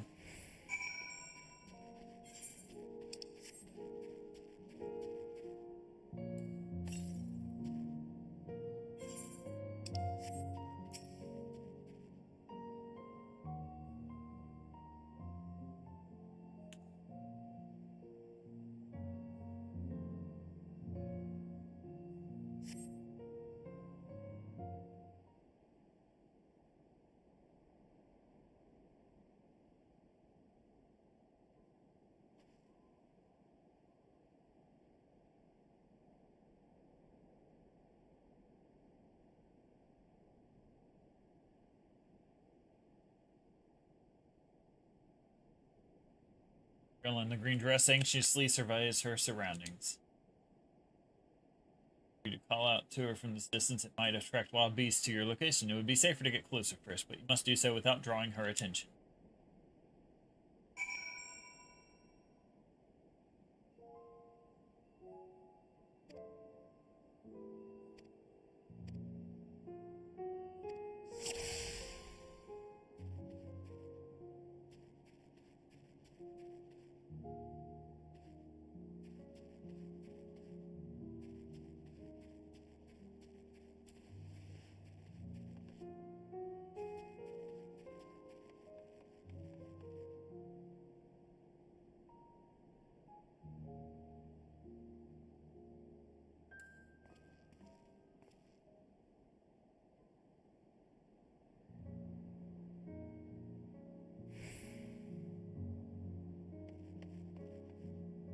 How many attempts did this take you, Frank?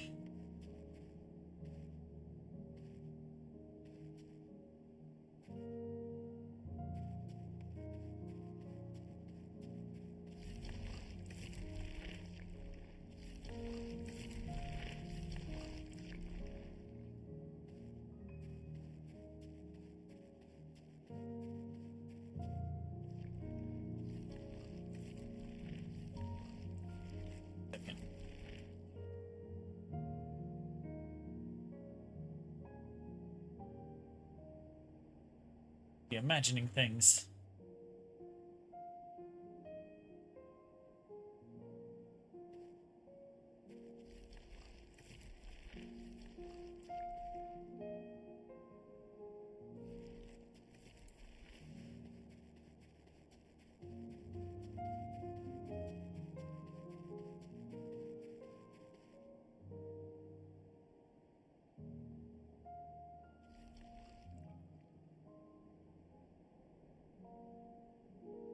Just be spot me, I'm done for.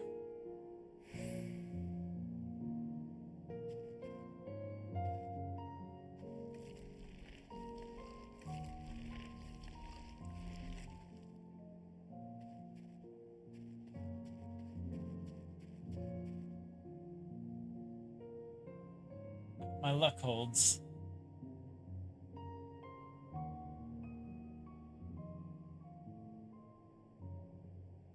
Keep going. They're all depending on me.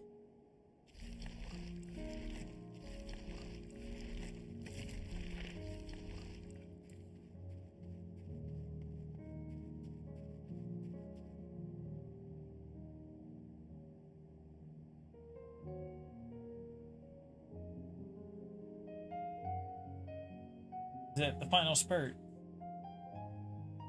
Okay.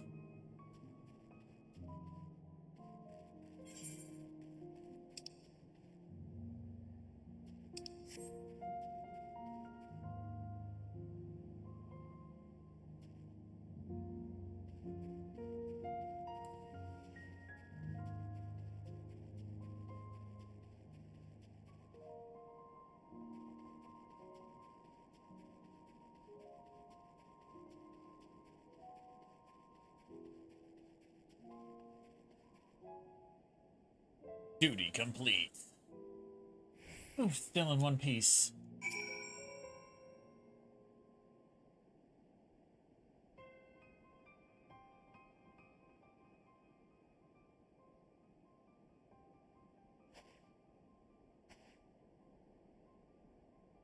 Who are you? Stay back. This house is packed with explosives. Take another step and I'll blow this place sky high. Please, we just want to talk.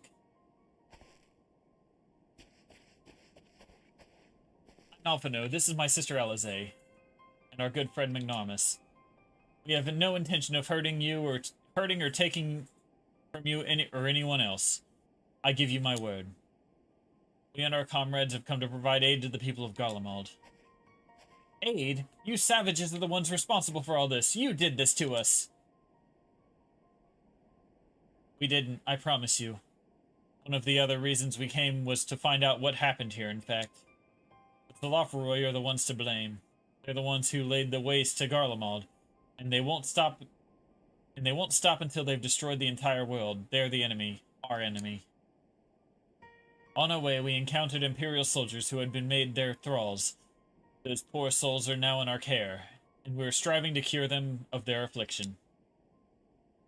You're the first person we've met who wasn't already enslaved. How were you able to escape the Chalafroy's influence? And are there any others like you? I'm sorry, I don't mean to overwhelm you. Let's start with introductions. Can you tell me your name?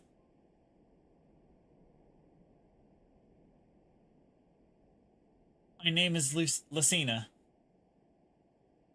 As far as I've managed to stay sane, I've been asking myself the same question ever since that night, and the roar, that terrible roar, and then the screams. I was screaming too, I think. I'm not sure. I can't remember.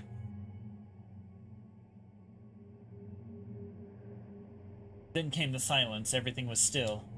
It was like waking up from a nightmare. I thought that maybe the fighting had stopped, so I stepped outside.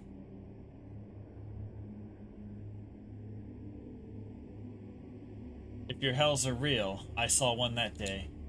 I ran past friends, people I'd known all my life, eyes vacant, dead, staring at the sky. Others were mad violent, and I saw them struggle with the soldiers. But didn't stay to watch. I fled, as far as my legs would take me.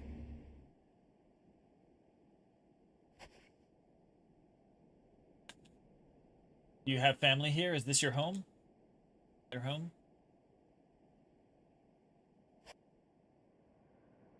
No, this is Victor Spoils, a mansion for retired soldiers. Or it was, but now me and a few others are borrowing it. As for the explosives, I was making that up. I just wanted to keep everyone else safe. I didn't want to know if you... I didn't know if you were. The truth is, our supplies are running low. You said you're here to help, can you? Of course. Whatever assistance we can provide, we will. Thank you. I'd better tell the others first. So, wait here.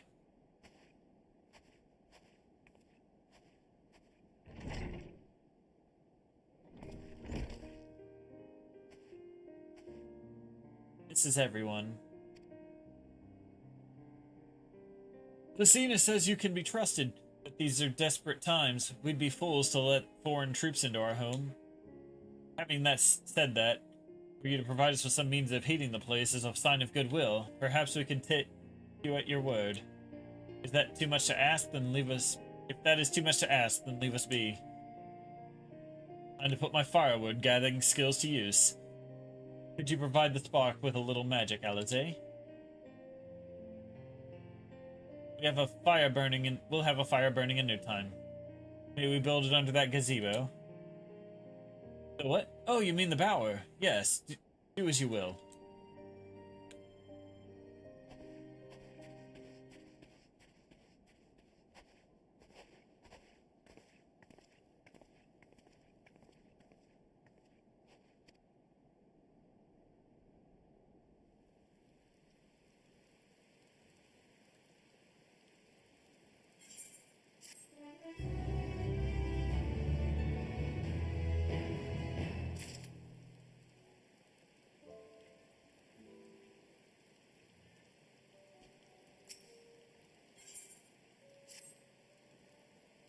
Sorry, I'm still finding it hard to come to terms with all that's happened.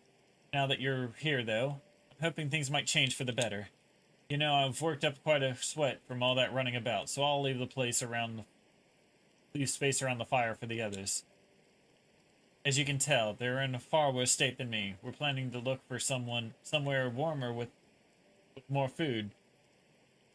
But they're not going anywhere until we nurse them back to health, which I don't know how to do. Is there anything you can do to help them?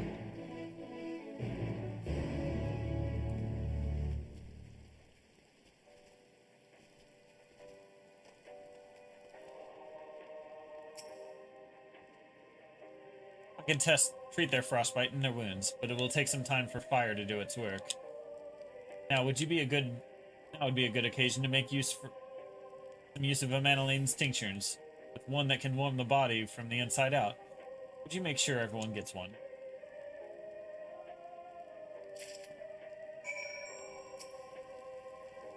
The numbness is beginning to subside, though I suspect once the fire dies, it will return with a vengeance.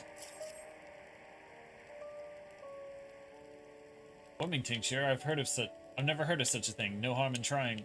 But tell me, have you heard aught of the city? Though calling it seems absurd after what's happened. It's nothing but ruins now. A few buildings will be still standing, offer no more than a meager production from the wind and snow. Food production, water purification, the magitech that sustained us has come to a grinding halt. What machina that remains operational cannot be run for the lack of ceruleum. Of course, cerulean engines full of the stuff. For all the good it does us, no one here knows the first thing about extraction or refinement. All is well. Yes, even better.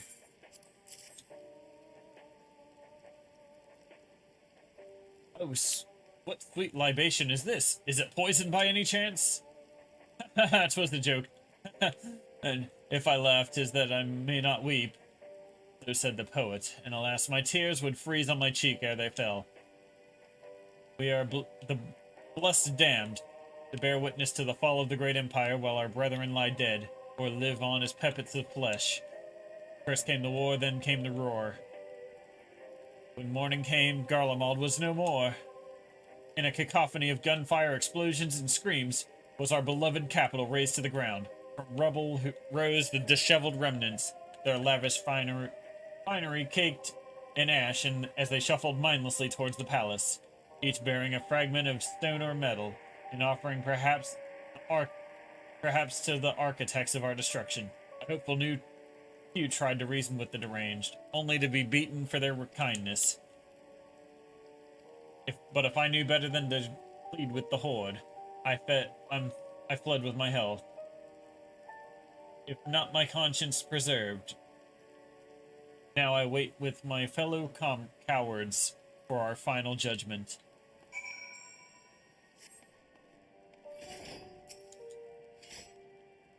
What do you want?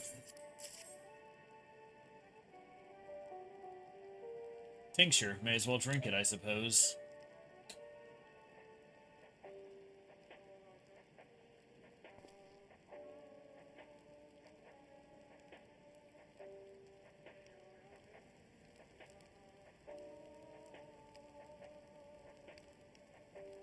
It's a radio. You don't have them where you came from, I take it? We use them to listen to messages sent by others, even over great distances. There are different types, but this model is by far the most popular. Made with quality components crafted with the finest ore, sourced from Locus Amonis, so it is. Not all that useful since the capital fell to ruin. The people at the broadcasting station must have either fled or ended up like all the others, because all we've been hearing is the same music being played over and over again. Home and beyond the horizon, an ode to the brave men and women sent to reclaim our ancestral homeland of Locus Amonis. We may have founded an empire in these frozen wastes, but we always hope to take back what was once ours. It is a solemn reminder that we thought that though we must suffer great hardship, better days will surely come. Despite everything, I believe that Empire Varus yet lives, and that he speaks to us through our radios. It was a cunning strategy, faking his murder. He must have foreseen this catastrophe and chosen to conceal himself, that he may one day make his triumphant return.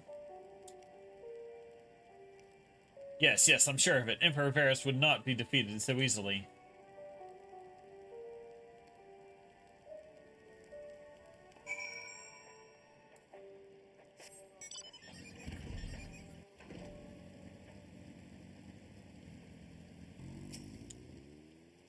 What's that?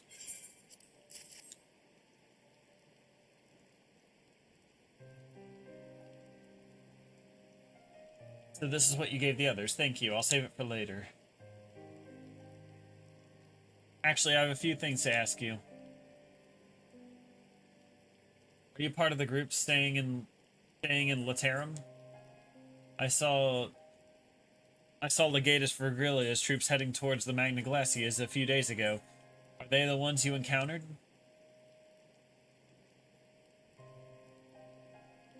Broken glass, you call it. And Virgilia and her men are all there now? So how did you reach the Magna Glaciers? Did you cross the mountains on foot?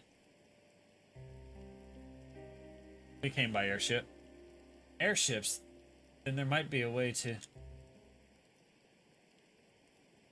Licinia, where is everyone? Is something the matter?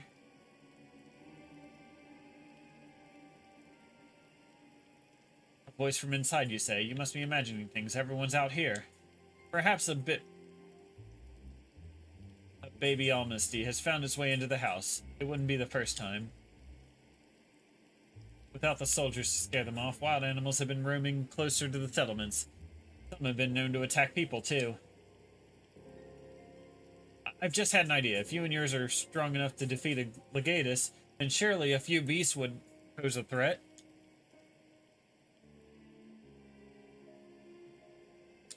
If you've a mind to continue helping us, perhaps you could head to the other side of the lake. There's a small group of tappers living there, people whose job was to extract ceruleum. They still do, from what we can tell. I've already tried asking if they would share their fuel with us, but they're not willing to give it away. They want food in exchange, lots of food, and that's something we don't have and can't get on our own. On top of that, to even reach their den, we'd have to make our way past all those creatures. You would be willing to go in our place. We only need enough ceruleum to last until the others are strong enough to travel to your camp. If the offer still stands, that is. Oh, I don't expect you to give up your own supplies, but there might be another way to pay the tappers.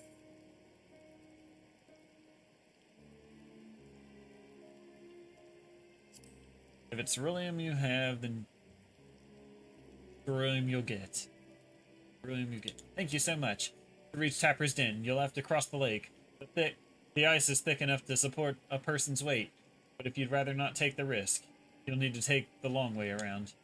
Finding the entrance can be a bit tricky too, so it's easier just to look for someone standing guard outside. However you try to head there, please be careful.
Who goes there? And how did you find us?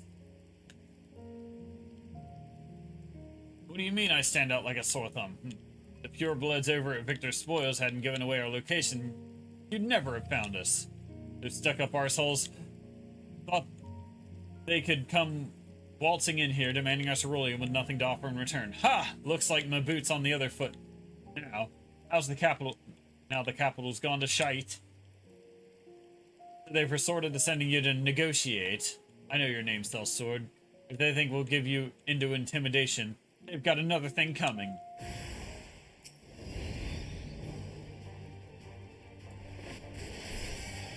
I mean, if we really gotta do this, then I guess we really gotta do this.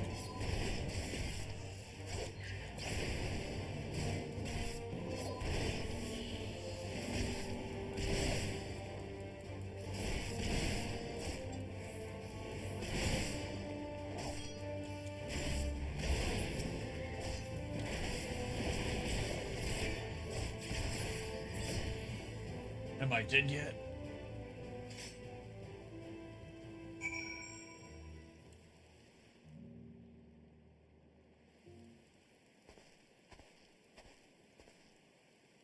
There you are.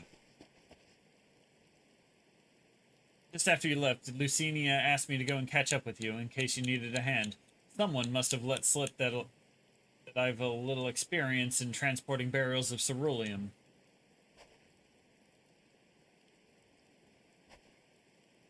So this is Tapper's Den. Well then, after you.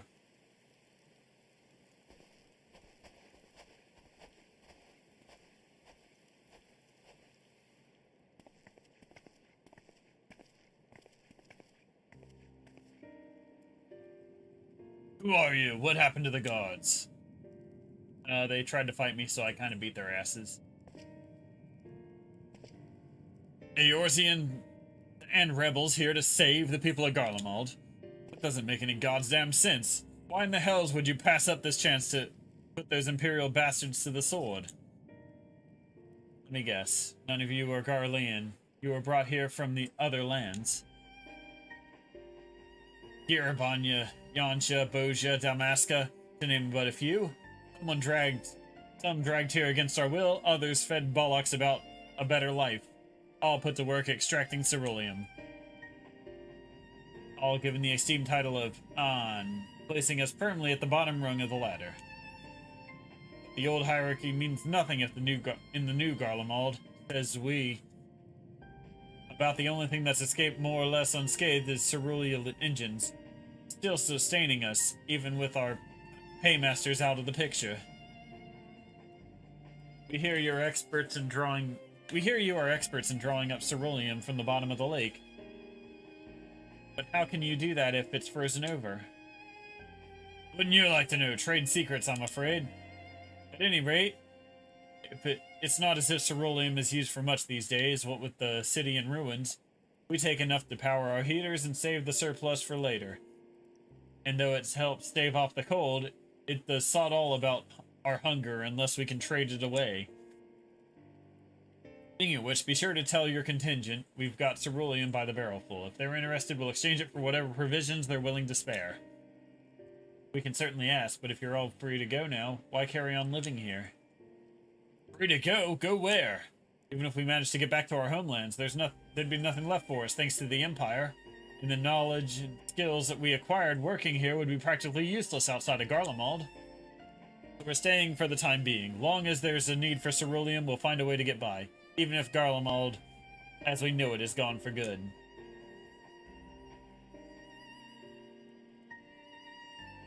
Gone for good.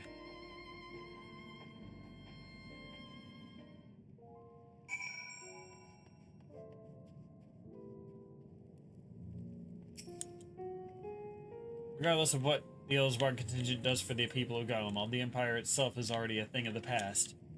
Many, that would be a cause for celebration, while for others, their whole way of life has been turned upside down. After all the atrocities committed in the Empire's name, perhaps it's for the best that it is consigned to history.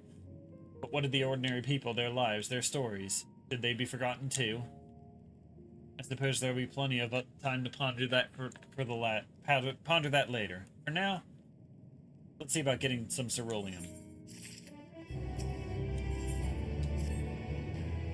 So you've come seeking ceruleum, have you? What? Those purebloods that Victor Spoils sent you? To turn their enemies to their enemies for help. They must be more desperate than I'd thought. Then again, Licinia's got her little sister to think about. A sister? But we only saw Licinia and 3 men. It's possible she died from whatever was ailing her. If she needed treatment, I doubt there'd be a way to get it around here. I may have refused Licinia at first, thinking she'd come back with something to exchange, but I can spare them a bottle's worth of ceruleum. Consider it a reward for introducing me to the rest of your contingent. Be sure to send them our way, you hear?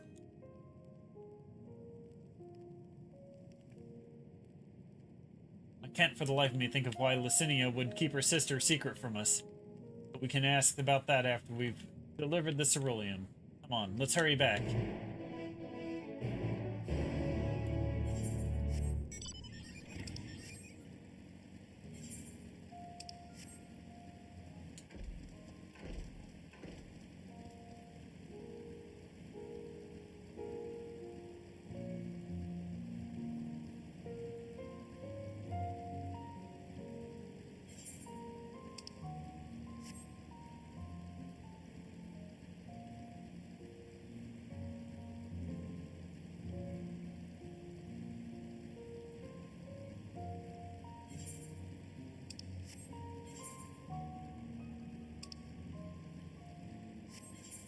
Gotta go around the mountain.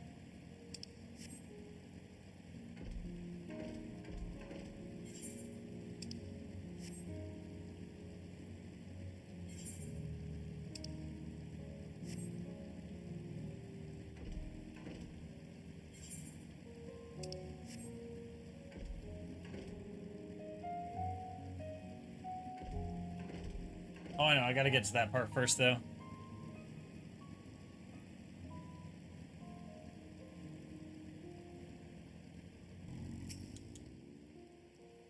This isn't right, it's too quiet.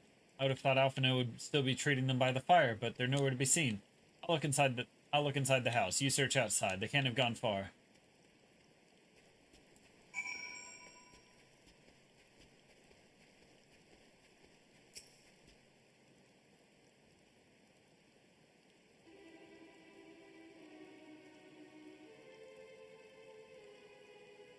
They asked me to help carry supplies, but when I followed them back here, they attacked me. Caught off guard, forced me to defend myself. I fear they fared rather worse than me. You can't fool us. We know what you're all about. Vultures, that's what you are. Waiting in the wings for us to show weakness. Then in you swoop. Here to help? What rot? All a ploy to make us lower our guard. let you in, put ourselves at your mercy, put us in chains, steal our lands, get your revenge. You're wrong. That's not what any of us want. Save the arguments for later. We got bigger problems. I found the empty medicine bottles in a bed that's still warm. It's true, Licinia was hiding her sick sister inside the house. But now, there's no sign of either of them. Where are they? Where did they go? Away from you and yours, and if you think I'll tell you, you're a fool. I'd never give up my people. We're trying to help them, you idiot. Her sister's ill. Empty bottles prove it. The medicine ran out, or put in her pockets to make it easier to carry, or to avoid the sound of clinking glass. There are beasts everywhere. How could you let them go alone? To protect them from you.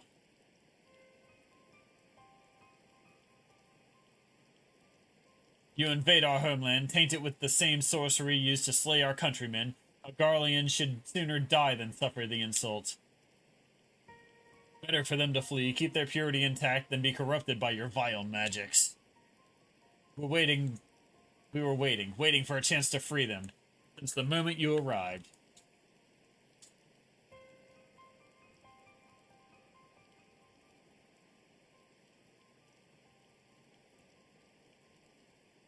This is getting us nowhere. I cannot say how Lucinia and her sister will react when we find them, but find them we must. Go on without me, both of you. I first need to tend to my injuries, and then theirs. I will join you in the search after. Alright, be careful. We'll do our best to find them quickly. There's only one path out of here, so that's where we'll start.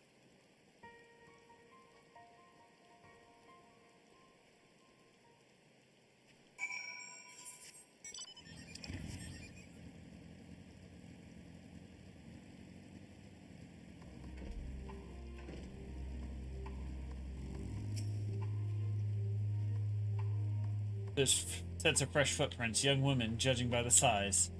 Definitely them, come on.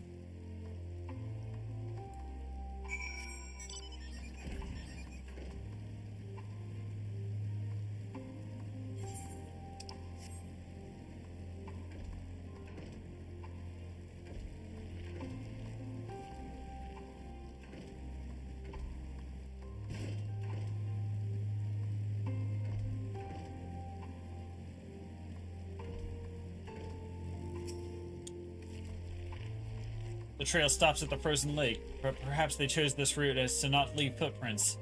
I can't think of any other reason. Look at this place. It's crawling with beasts, and I can only imagine how hard it must be for her ailing sister to cross the ice. We could really do with Alphino's help, but we can't really afford to wait for him. Let's split up and look for clues.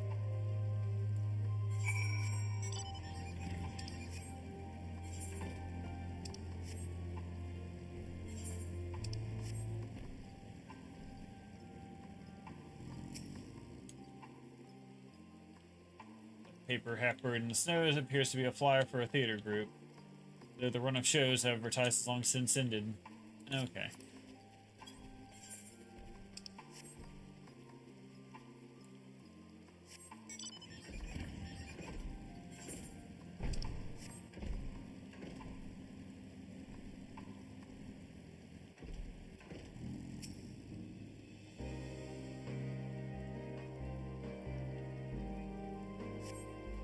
The blood staining the snow appears to be fresh. Judging by the amount, the victim may have been severely wounded. The trail of blood leads southeastwards.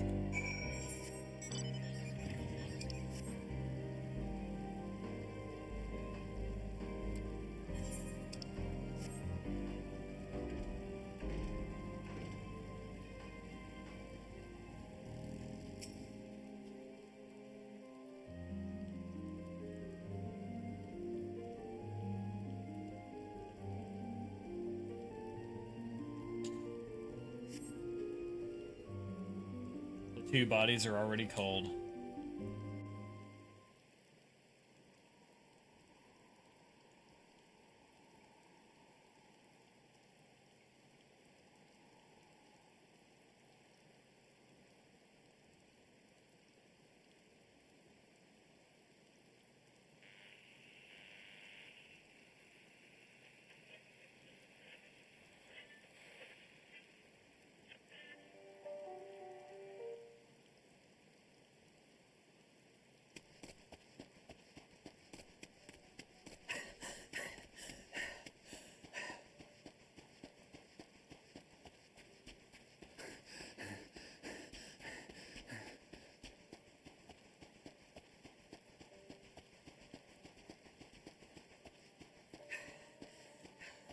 blood trail. We found one. They were attacked. And they didn't make it.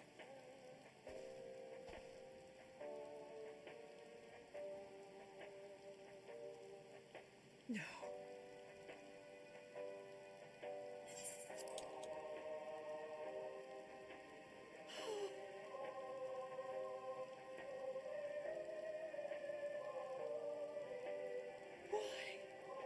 Why wouldn't they?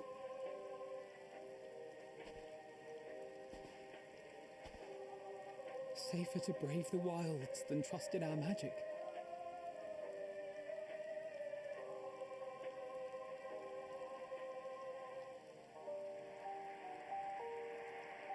We should have... I should have...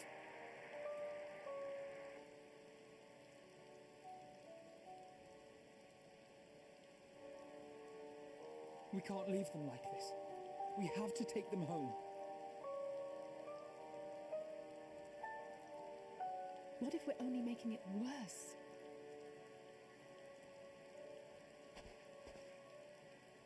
Maybe we don't belong here, but neither do they. Not out here in the wind and the cold.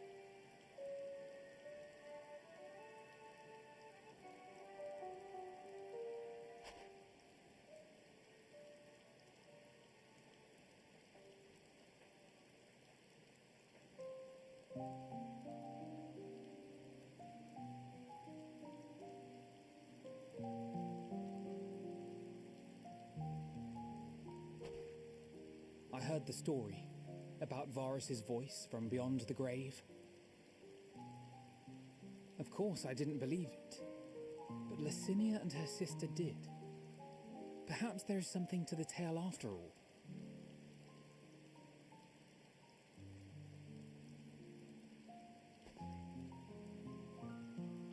I want to understand, so I'm going to borrow this for a while, if that's all right. You had every reason not to trust us. We came as trespassers, invaders. But I pray that in time, we will be more than that to you. That we will find a way to help your loved ones. And see that no more children are left to freeze alone in the snow.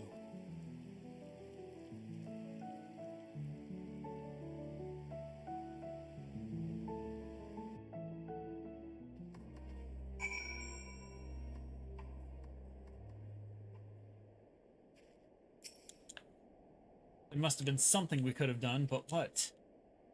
Would we have ever come here? Would they still be alive if we hadn't? Alright, Frank, I'm on a way forward.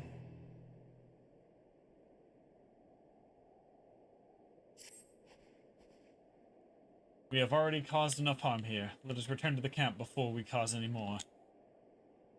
As for those inside the house, we should send someone to take care of them. Someone who isn't us.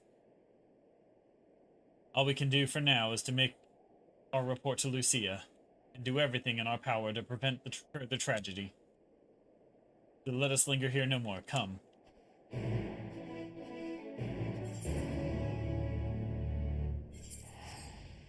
The Camp Broken Glass.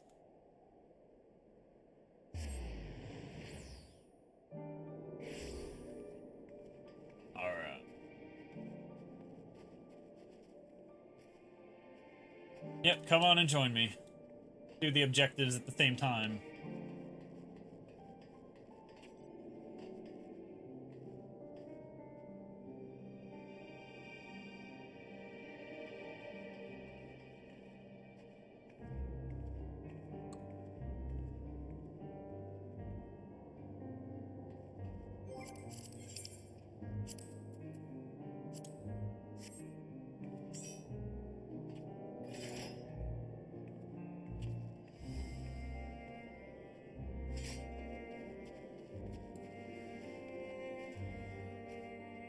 Alright, so what objective are you on right now? Are you on speak with Lucia?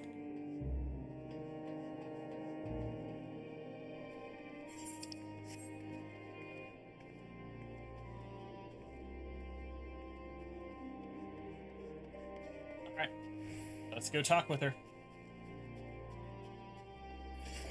See what she has.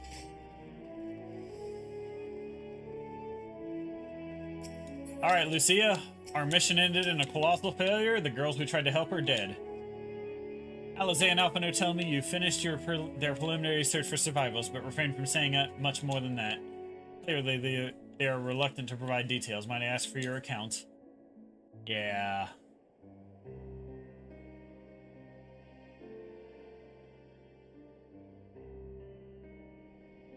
Thank you for your report. We shall inform the troops of these developments and instruct them to proceed with the utmost caution should they encounter any survivors. Allow me to go and speak with the ones at the victor's spoils. They may be more willing to listen to a fellow Garlean and accept our offer of assistance. I pray you are right. And though I am loath to burden you any further, should there be an appropriate occasion to speak of Licinia and her sister, please do so.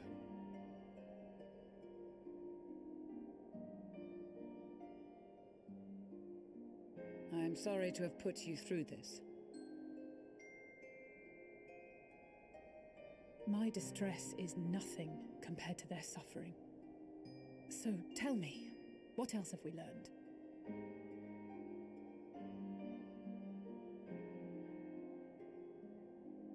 As you may have already heard, we have succeeded in curing the members of the Populares, Maxima identified.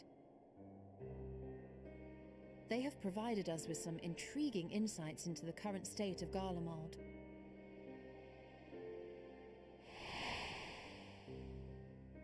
The assassination of Emperor Varus was the catalyst for the civil war. Nerva declared his claim to the throne, and his opponents refused to recognize it. Fighting broke out in the capital, where Nerva's Third Legion clashed with the First, who remained loyal to Varus even after his death. Of course, even Imperial warmongers would balk at the idea of turning their shining city into a battleground. Like burning down the wood to spite the wasps. Neither side would be so mad. Unless something or someone inflamed their animosity to such an extent that they could not help but act against their better judgment.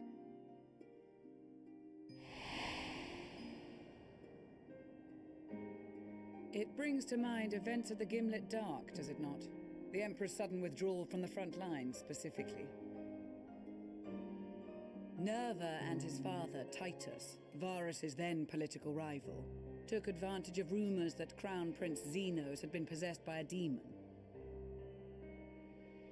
Elidibus, what better way to disparage your enemies than with the truth, or a close enough approximation? Indeed.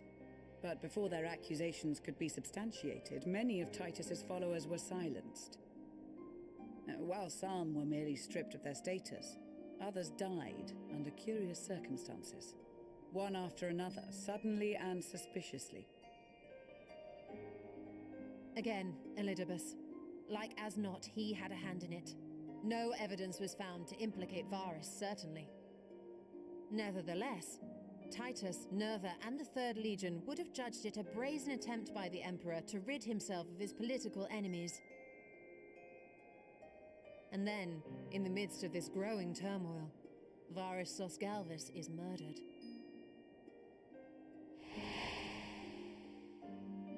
And Garlemald's own prodigal son, Gaius van Belsar, is named the murderer. Shortly thereafter, Nerva claims the right of succession, and in response, the First Legion claims the assassination was part of a coup d'etat orchestrated by Titus and Nerva.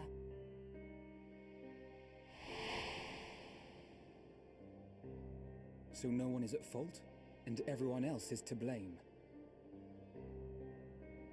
I should add that both parties received substantial financial backing, presumably to provide them with the means and encouragement to pursue a swift victory, and that these contributions came from the self-same benefactor. I'd heard House Brutus had been filling the Third Legion's coffers, but the First as well. It would seem so. Though the Populares determined that the First Legion received funds from a variety of organizations, All had connections to House Brutus. So Fandaniel, in the guise of Asahi, was playing both sides against each other the entire time. Yep. The information we gained from my friends does not end there. One night, shortly after fighting broke out, the capital was shaken by an immense tremor. From that point onward, they have no memories, no recollection of any events, including our clash on the Magna Glaciers. But when asked about the Imperial Palace and its bizarre transformation, they somehow recall Emperor Varus giving them orders in their dreams. May the Tower of Babel stand as testament to the glory of Garlemald. This sounds awfully familiar. We have something to show you all.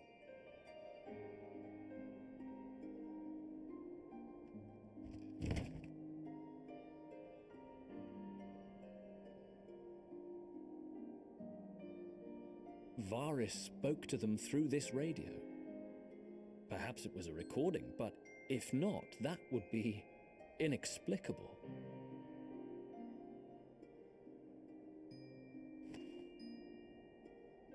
We are of one mind, then.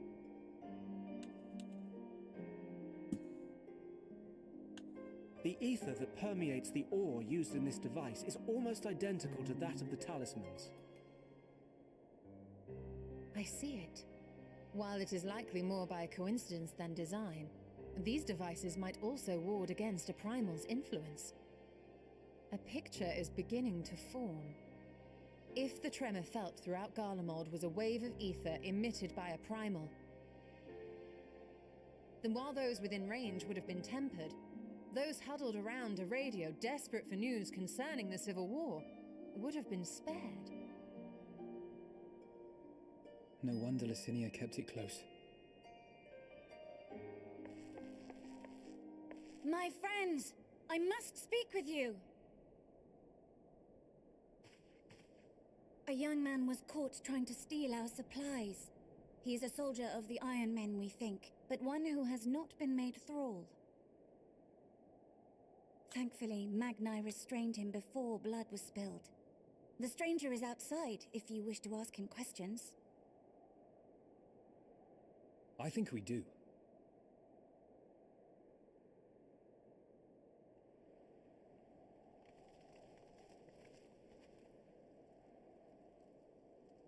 Who do we have here?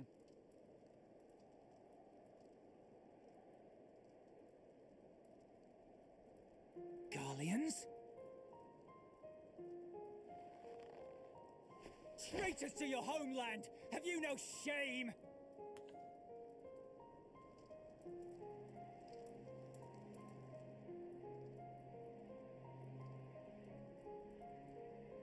I am Lucia Junius, a Temple Knight of Ishgard. And you are? Julius Pier Norbanus. And that's all you invaders will get from me. We are not here to invade Garlemald. Far from it. Like you, our allies in Eorzea and the Far East fight in defense of their lives and their loved ones even as we speak. But it is the people of Garlemald who have suffered most. This we know. And that is why we have come to offer you our aid, that we may unite against our common foe.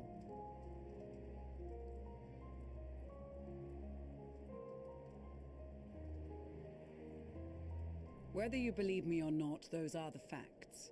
Now, answer me this. Why would a proud soldier of the Empire be reduced to stealing? The situation must be dire indeed for you to go to such lengths.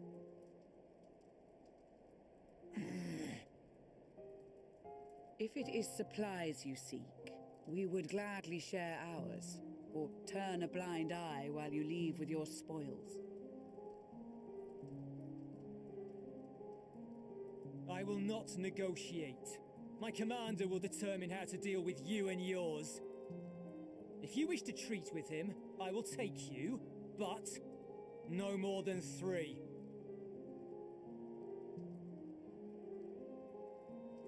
I don't much like the sound of that. But if we do accept his proposal, I suggest the two of us and...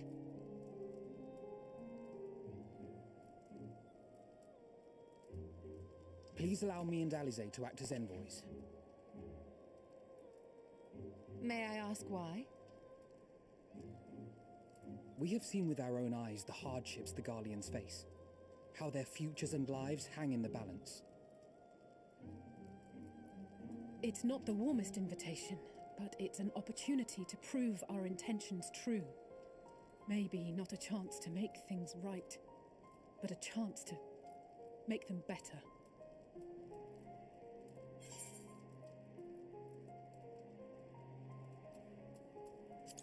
What would your mother say if I let you two go by yourselves?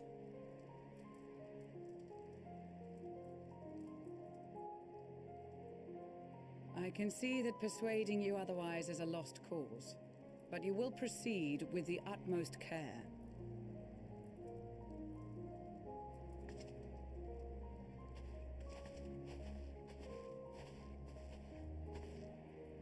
Couple of children and what? A sellsword? Is this an insult? Not in the least. You will find that they are more than qualified to speak on our behalf. There are many dangers on the road ahead. I will need that back.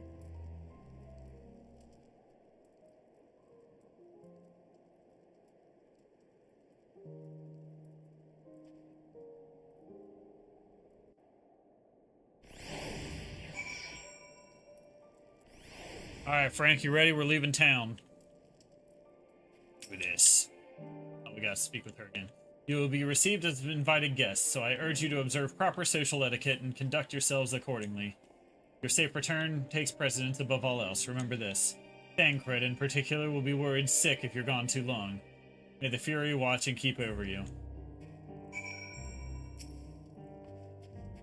Are you and the children ready?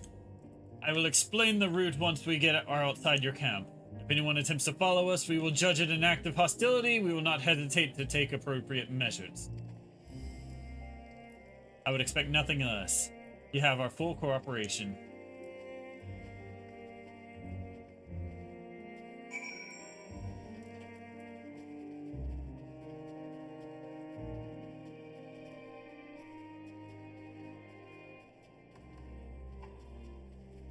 Alright, talking to him. Alright, that's far enough. Listen carefully. We head over that hill, then follow the road until we reach Liminal Station 4. Children in the lead. I want you to be where I want you where I can see you. We do have names, you know. I'm Alize and he's Alphino. And last but not least, there's Magnarmus. Magnarmus? Where have I heard that before? No matter. Alphino and Alize will watch the road ahead, while we bring up the rear. I wasn't lying about there being many dangers. So you're to run, not saunter. Run towards the station. If you even think about going for your weapon, the deal's off. Should any creatures bar the way, we go around them.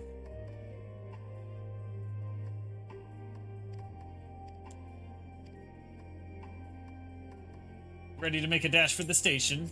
Yep. Let's do this.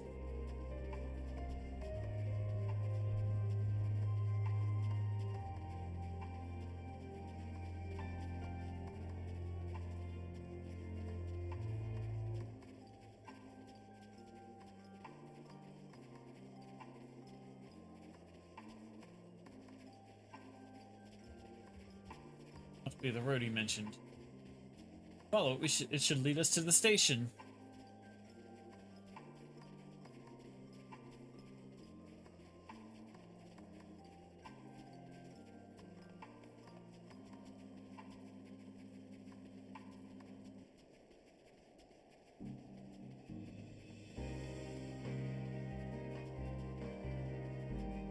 Better not draw attention.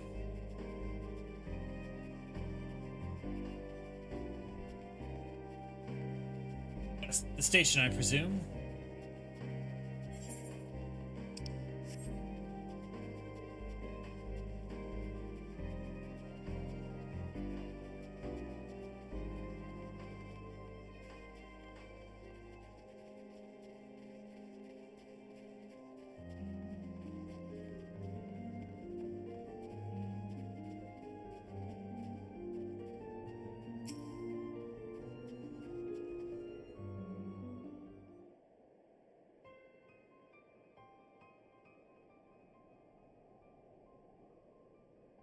This is it, the first stop that is.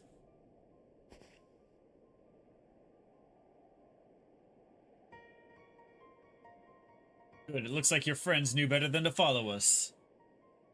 Are these your headquarters? No, we're stopping here so I can check for pursuers.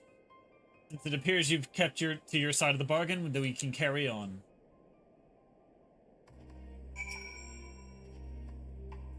North of the station is Reggio de Mornum, on the way, one of the main residential areas, or at least it was.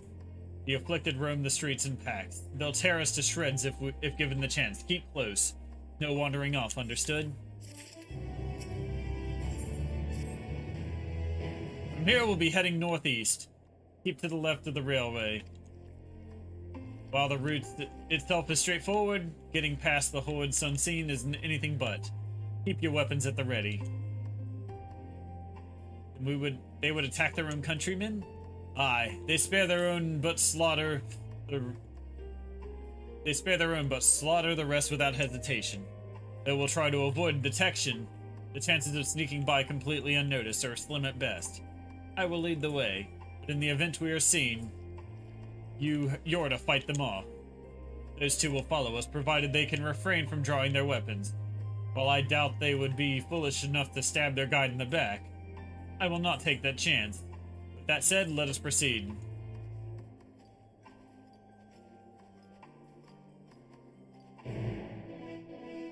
It's accepted. Alright, let's go. Prepare for war.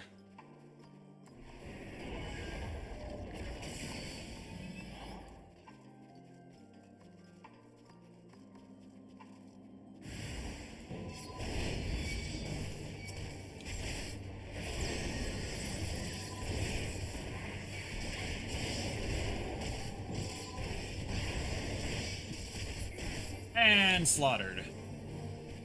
See, a lot faster with two people. I see why your comrades chose you. Julius, our contingent has a cure for the afflicted, or tempered as we call them. Your people would need to be taken into custody that we may administer the treatment. But they would eventually regain their sanity. Is that so? For all I know, your treatment would simply force them to forsake one master for another. As far as I and my legion are concerned, they are no longer our people. They're beyond saving. Those who thought differently and tried to reason with them were butchered for their bleeding hearts. Come, we have to keep moving. Let's go do that again.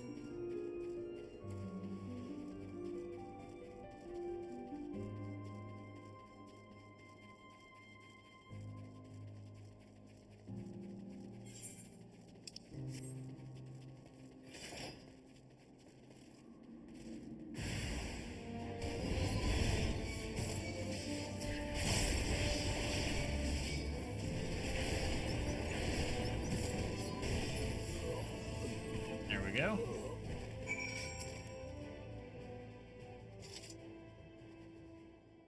Looks like we're not being followed. We'll continue onward.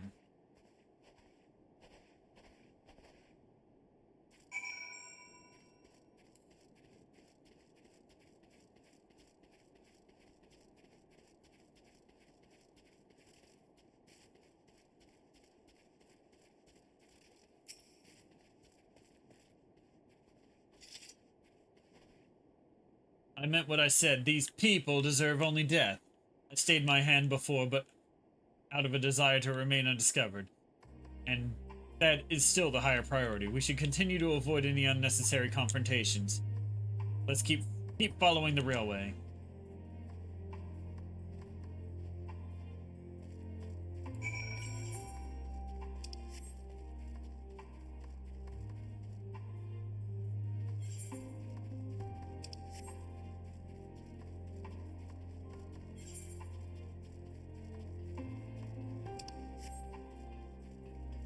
Follow the yellow brick road.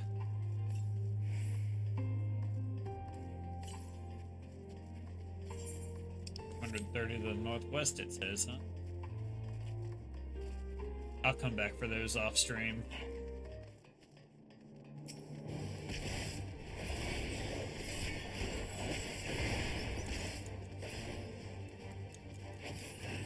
Apparently the deer hate Frank.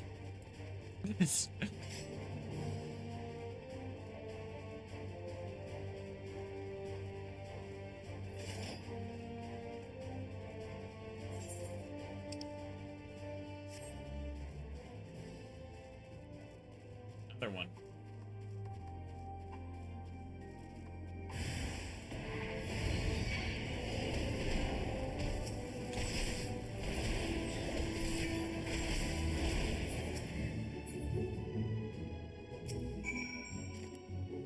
Got him. Look at what they've become. Would you still stand there and claim that they can be cured?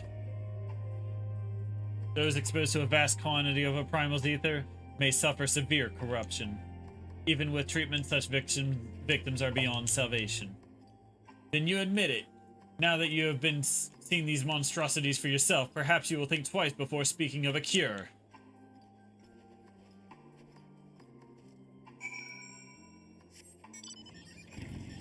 I'll just run it.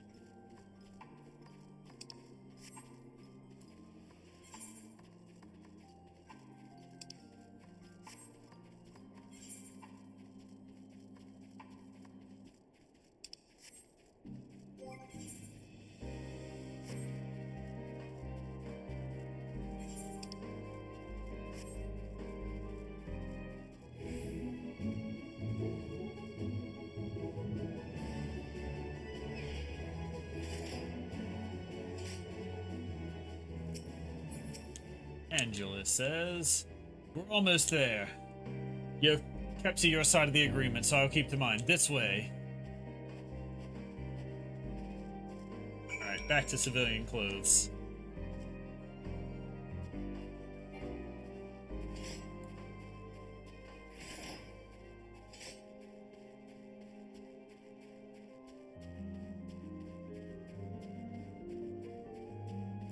Back to Julius again. This is Tertium, one of Garlemald's largest stations. It now serves as our headquarters.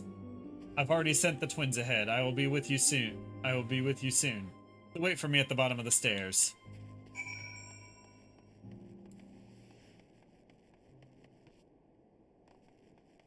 Down we go.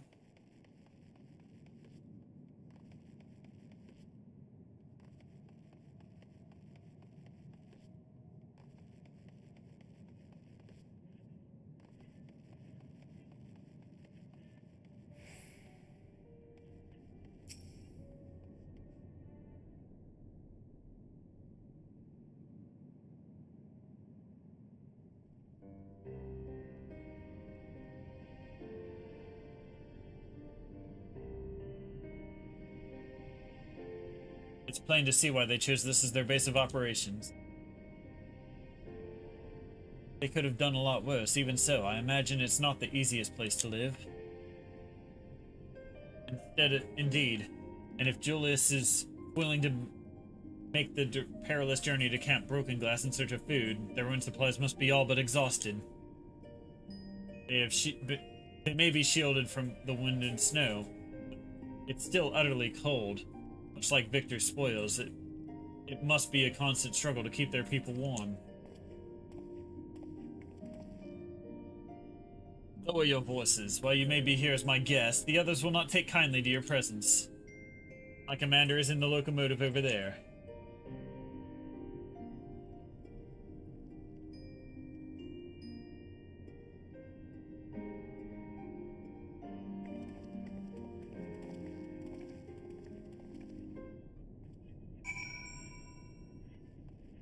Let's go meet the commander.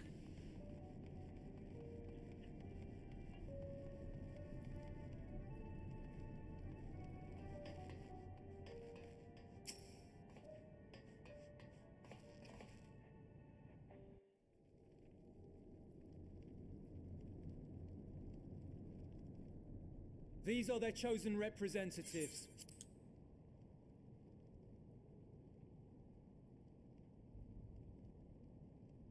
Very well. Let us hear what they have to say. Yes, sir.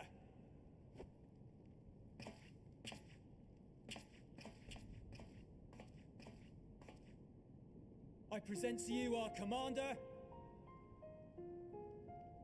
Lord Quintus Vankina, Legatus of the First Legion.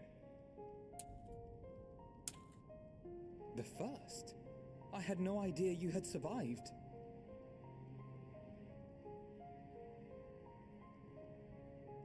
We lost our emperor, our city, more than half our troops. For my wounds, I may never take the field again. But we survived, aye. In a manner much to your liking, I dare say. We have no intention of adding to your misfortunes, nor do we bear you any ill will. Spare me. Though you children may speak in earnest, overtures of peace ever ring hollow in my ears. So long as man stands to profit from his neighbor's suffering, war is inevitable. Driven from our ancestral homeland into this blasted waste. Yet still you yearned to rob us of our paltry scraps. 'Twas only with Magitech that you learned to keep your distance. Though we knew it was only a matter of time before you regrouped and returned. Conquest and empire were our only defenses. Emperors Solus and Varus understood this, and through their campaigns saw us grow and prosper. Much blood has been spilled in Garlemald's name, aye. But if it is a choice between yours and mine, then it is hardly a choice at all. I do not deny that a great many conflicts throughout history were driven by the desire or necessity to gain by another's loss. That is not why we are here. Nor have we come to petition your aid in the war with the Telophoroi, grave though that threat may be.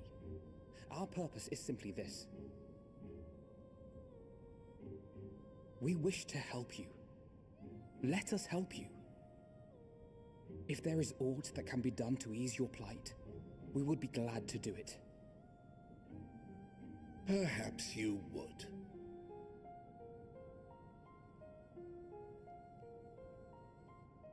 But regardless of the ideals you espouse, your leaders would not send an army into Garlemald if they did not stand to benefit. If we accept their aid, they will expect their efforts to be rewarded once the Telophoroi are no longer a threat. And after compensation and concessions, the great empire would be brought to heel. Her enemies rejoice at her downfall. Our third eye, a mark of shame. We won't stand idly by and let your people be humiliated. And we're not alone in that. We only want to make a difference, to make this world of ours better. Surely you can understand that. What I'm trying to say is, there are so many people who just don't care about making you suffer. And maybe that's almost insulting after all the suffering you feel the world has subjected your people to, but believe it or not, that's the truth. And now we're here, and all we're asking is for you to tell us what you want, what you hope for. So much blood has been shed, so much lost, all because of this endless war. Who wouldn't want to end it? Can we not work together to face our problems as one?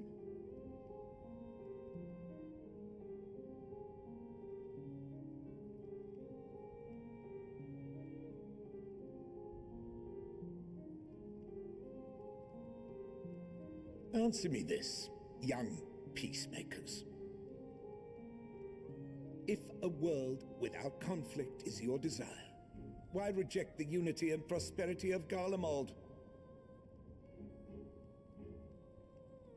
Is it because we do not share your faith?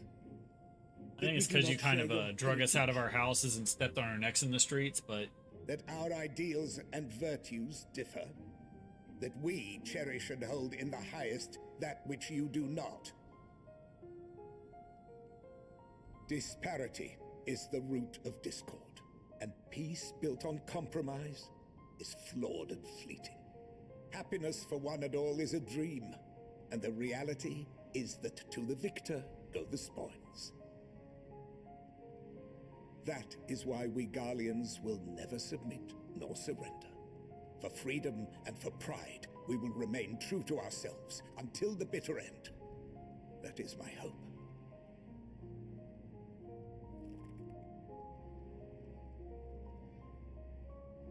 It seems there is nothing more to say on the matter.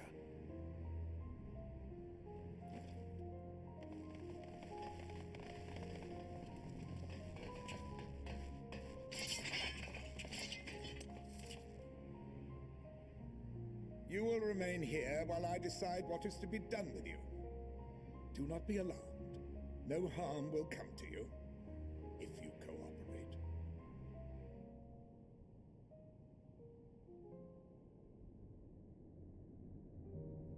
We will not resist. However, as your guests, I ask that we be allowed to speak with the other members of your group. As you wish. I had no intention of locking you up, as by dawn you would be frozen stiff and you're no good to me dead. You are free to move about the encampment, but there is one condition. Collar them.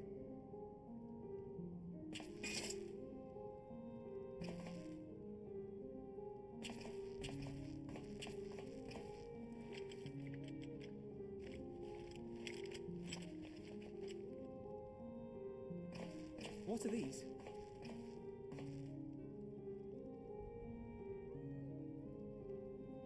Incentive. You'll be watched at all times. Stray too far or act suspiciously, and we will administer a rather painful shock. Stop. Keep away from that one.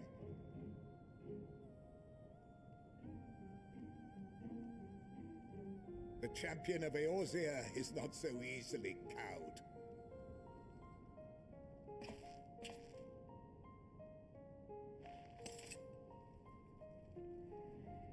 Yeah, I could probably kill you all right now.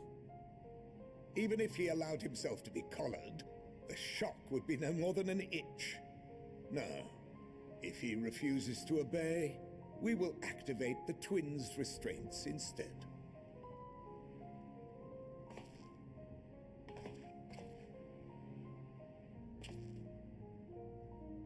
You needn't worry about us. We'll forget we're even wearing them soon enough. Even now, you still... Why go to such lengths? What is it all for?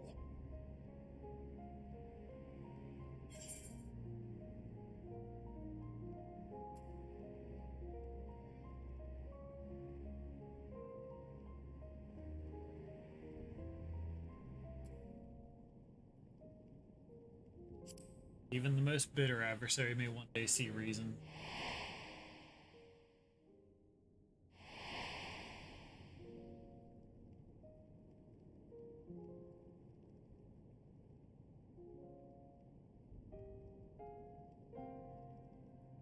You are a curious one. A far cry from the merciless barbarian others paint you to be. You will be their warden. Take them away. Yes, sir. More adventures with Julius.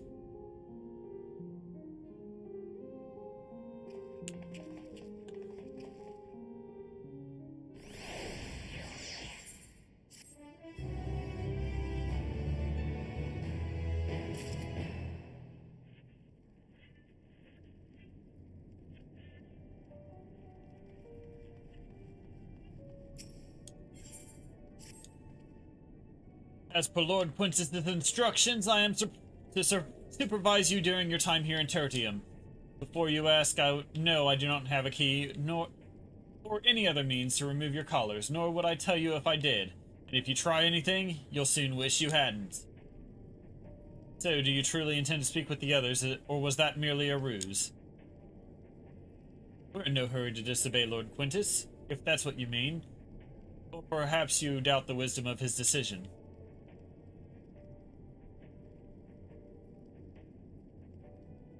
Do as you will, but remember, I'll be watching. If I catch wind of you doing anything untoward, trying to trick our people into turning their coats and the like, those shock collars will be the least of your worries, understood? Though we're somewhat compromised, to put it slightly, let's not waste this opportunity. I suggest splitting up and learning what we can of their situation. Above all else, don't use magics of any sort.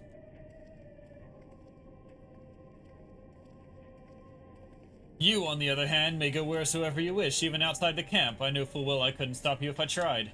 But do not forget, if you do anything to endanger us or our interests, Alphino and Alize will pay the price.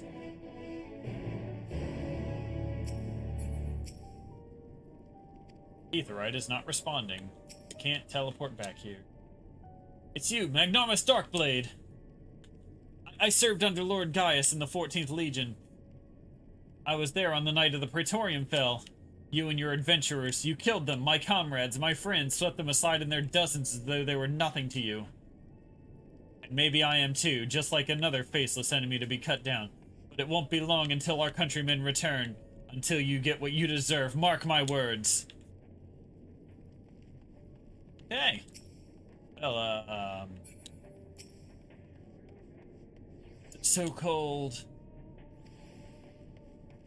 soldiers on the verge of losing consciousness. I know who you are, the so-called champion of Eorzea. Came to gloat, have you? I'll wipe that smirk off your face. By the blood of our compatriots, I swear. Ugh. Damn, tore the sutures. Of all the times, the worst of the lot is within striking distance, and I can't even muster the strength. If it weren't for the third leading us, we'd be the end of you. Virgilia's treachery has nearly cost Lord Quintus his life. We made our escape, took shelter in a mansion, tended to the wounded, and we prepared to strike back. And then night fell, and we gathered around the radio. Then the roar, the terrible roar. The capital was in chaos, but we were spared. If you can call this a mercy, mind intact but body broken, a soldier in name alone, I'd cut you down where you stand if I could, murderer.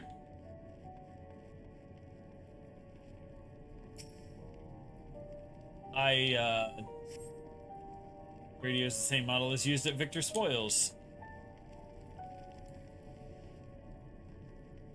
Radio shielded them from being tempered.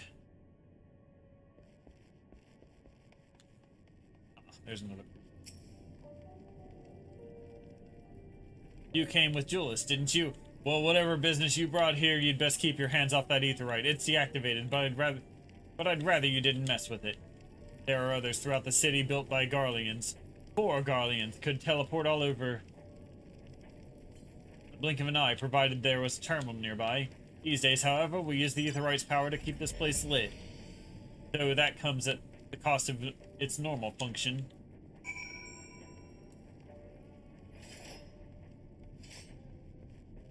Now I speak with Alfie. Did you learn anything of note? Well, they hate us, and they got a radio. Your findings are consistent with my own. Their plight is desperate indeed. Sick and injured are the greatest risk. Without warmth and proper nutrition, I fear they will soon perish. I realize there is precious little we can do for them at present, but I cannot bear to see them suffer. Please, will you help me tend to them? Right up here.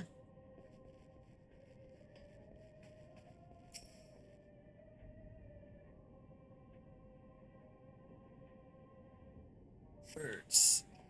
Who's there? My eyes, I can't see all that well. Thank you. The numbness has subsided a little. I know I won't last much longer. You should look to the others who can still fight. Give them my ration. If me going hungry means someone else lives to see another day, so be it. At least I can serve and still in that way.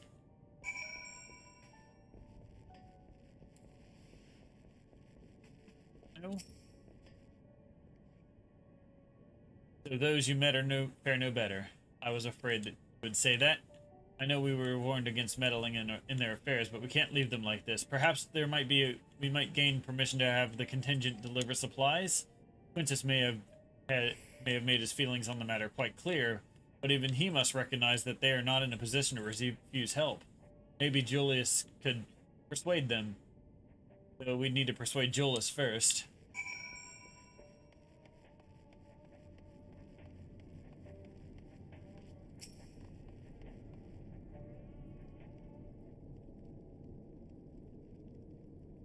Well, seen enough?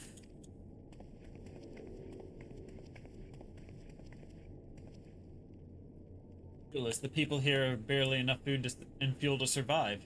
Have you and the other soldiers been able to procure any more supplies? We've been scavenging provisions from the nearby houses, and most families kept some stored away in the event they were snowed in. Still, going out and getting it is dangerous work, and we've a lot of mouths to feed. Fuel is the greater concern, though. We had some ceruleum set aside until it was stolen. We haven't identified the culprit. Could have been other refugees or one of the afflicted for all we know. Either way, we're down to the last dregs. Without the heating they needed, those in poor health are only going to get worse instead of better. If it's ceruleum you need, our contingent has secured a ready supply. We can have them sent over. We will not accept your charity. If we can hold on a little longer, the situation is sure to change. Aye, everything will change. Your comrade's been something along those lines. Heard something of it, have you? Well, from what I've seen, there's little you could do to interfere. There's no harm in telling you. One of our scouts spotted a hooded man issuing instructions to the afflicted, or in the bastard's words, loyal servants of the Talaferoi. Then he made his way inside the Imperial Palace, or what stands in its place. We'd identified the seat of the enemy's power, we realized. Lord Quintus dispatched a messenger to the 10th Legion saying as much, and instructing them to join forces with the provincial legions to prepare for a combined assault on the Talaferoi. Once our allies arrive, your contingent will be sent running for the hills. Then we shall reclaim the capital by our own hand. And how do you intend to survive in the meantime? At this rate, many of your countrymen will perish long before reinforcements reach Garlemald. They need help now. Say the word and we will bring you the ceruleum.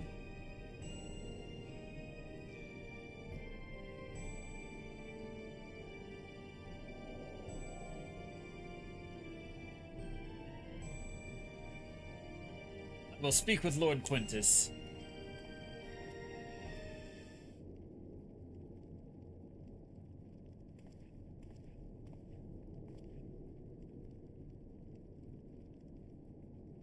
So, did he agree to it? No, he will not place Garlemald in debt of your enemies. I have, however, been ordered to search for ceruleum outside. As you are under my watch, you will come with me.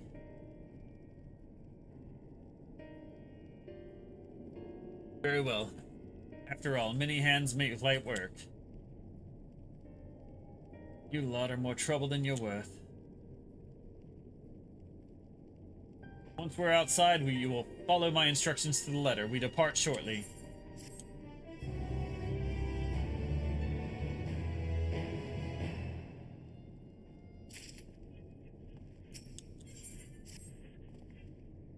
We will begin our search for ceruleum in Reggio Urbanissima. First location is Forum Solis, a park to the northwest of this station. You ought to remain close at all times. Act only as ordered. Follow me.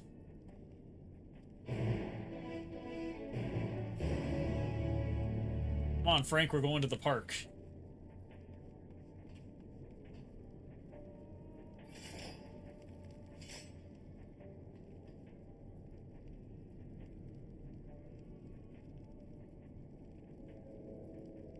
Captain on the chair.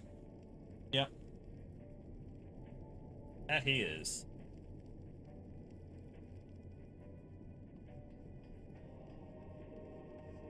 Yeah, walk in the park. Ready?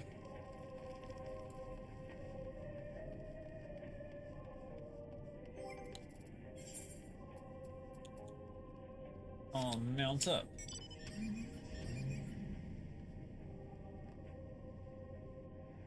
Let's go.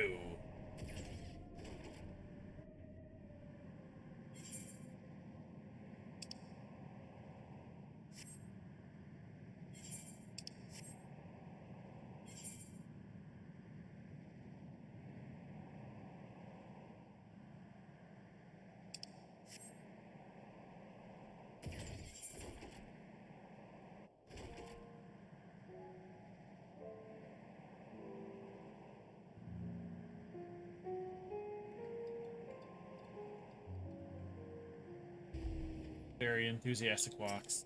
Yep.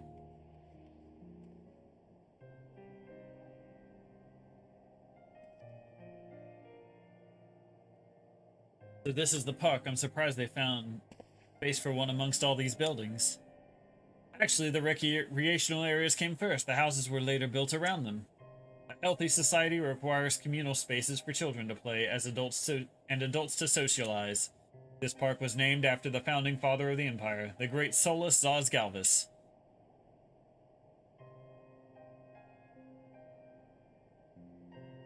Did we come to extract ceruleum from the wrecked Magitech armor? No, we've already drained it dry. Same goes for the rest of the machina in the vicinity. But as our ceruleum has been stolen, we must scour the city for every last drop. Well, I don't expect to find anything here. I've decided to try one more time, in case something has been overlooked. I see. Then with your permission, we will commence the search.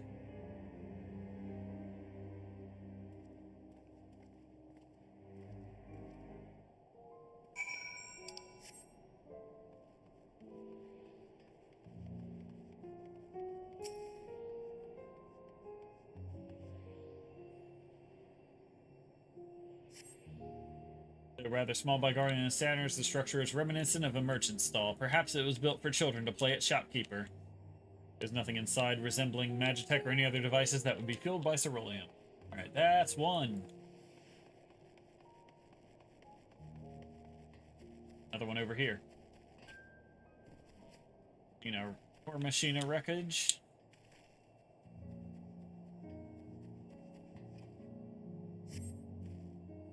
A cursory inspection of the wrecked Magitech armor confirms that the fuel canisters have since been drained of ceruleum, as Julius said.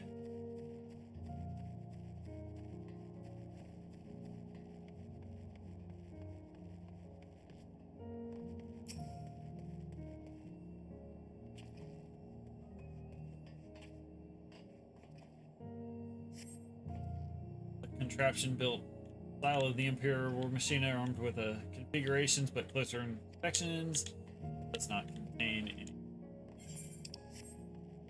One more to find.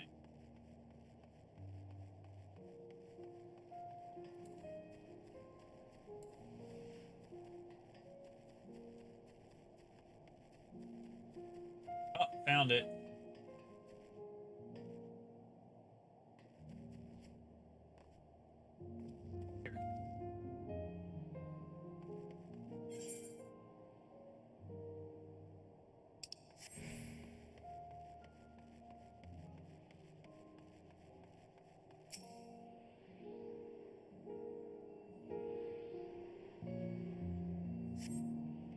Several points of interest are marked on the map. Yeah. Okay. Gotta speak with Julius.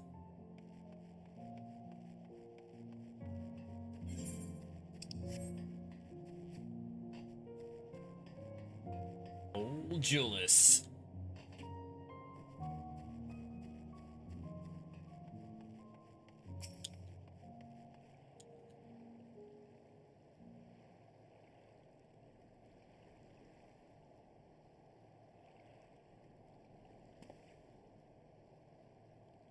Oh, it's you. Any luck?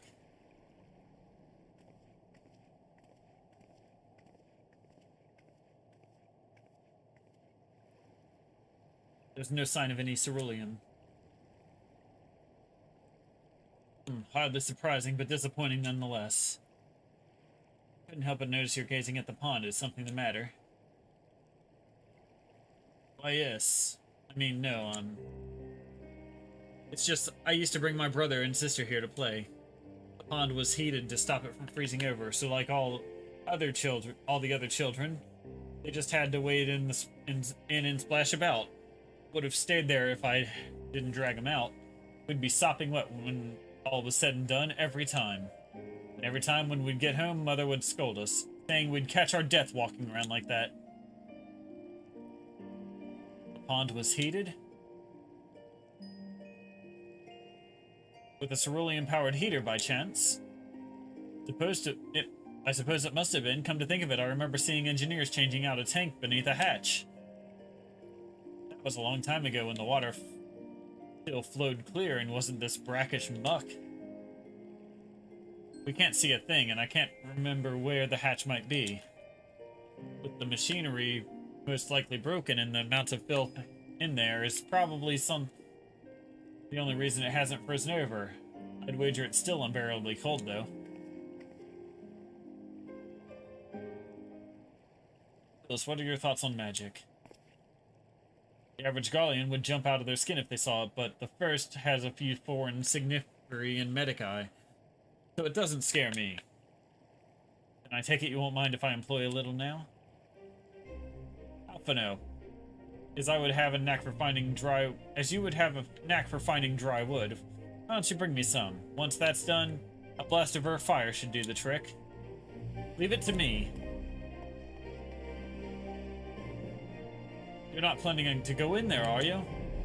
Of course I am. The tank isn't gonna fetch itself. It's nothing so involved as extracting and processed ceruleum from a frozen lake, like how the tappers do it. We're talking about a shallow pond in a park. And we have a way of warming ourselves after. That's insane. So, fancy a dip?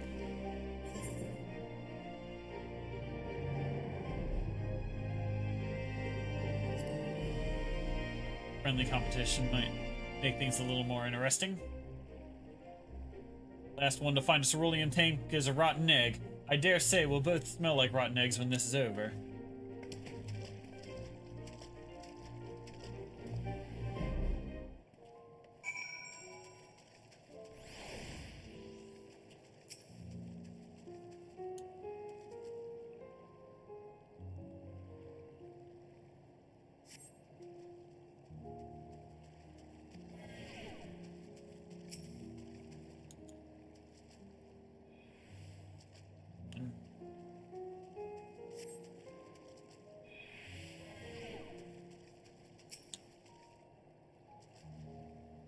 This is going to be the last one I check no matter what.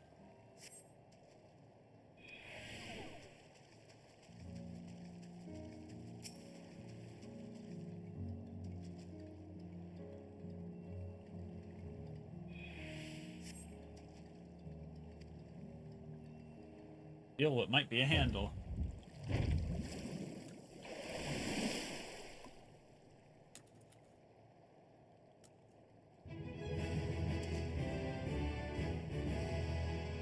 Open the hatch and retrieve a cerulean tank.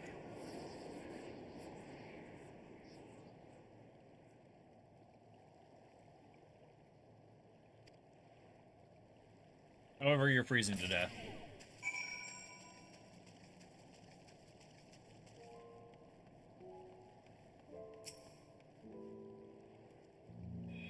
Did you find anything? I hope you did. Here you go. That's it. And there's still some ceruleum left. Ah, the fire's still not ready. Hold on. I'll give Alphino a hand.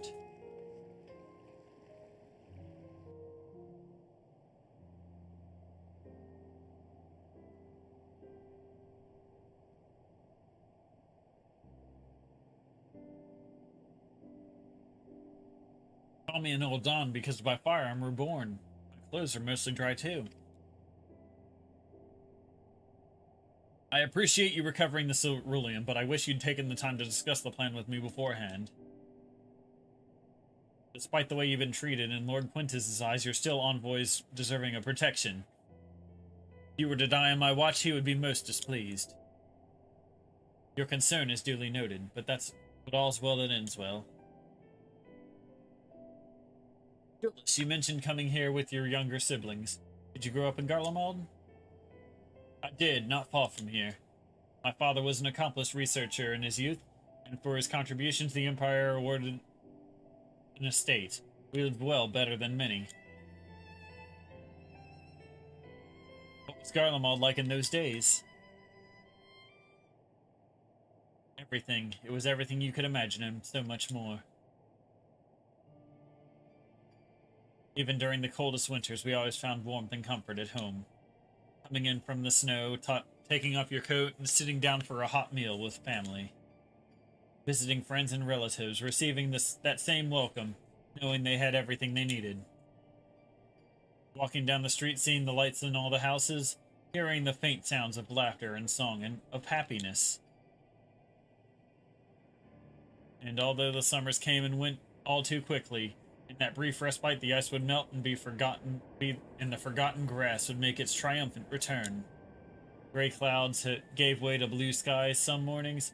We'd climb to the top of the tallest building we could find and watch the sunrise.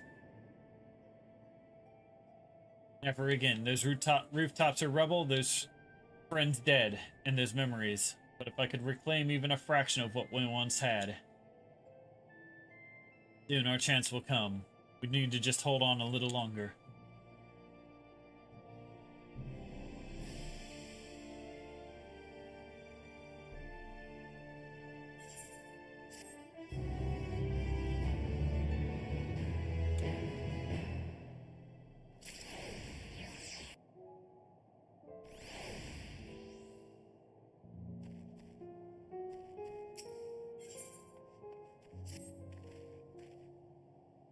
Now that you've recovered from your escapades in the pond, there's another location I'd like to search, just outside the park.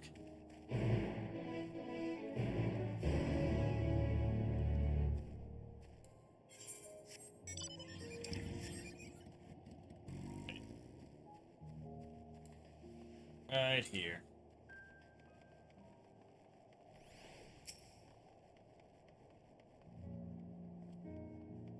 As you can see, this place is littered with the remnants of various types of war machina. While my comrades and I have already recovered the tanks from the less damaged units, those that took a more severe beating are harder to scavenge. We decided to save those for another time, that time being now.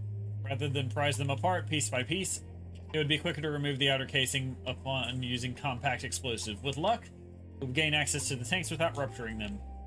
Though the force generated by these devices is relatively weak, I would advise you staying clear and avoid being hit by any shrapnel. Before even bothering though, you should check the machinist's ceruleum gauge to see if there's any left.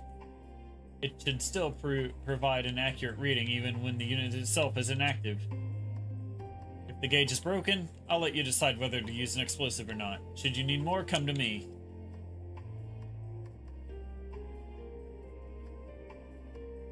Understood. Let's get to work.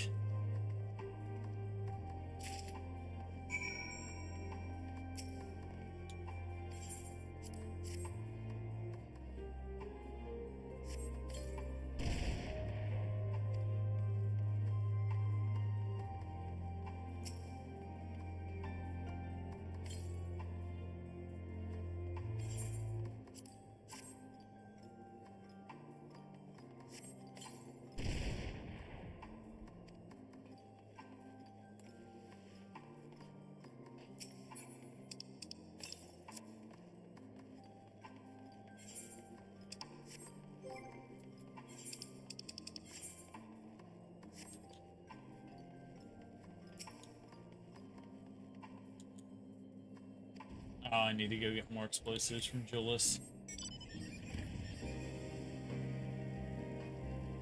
Need more bombs.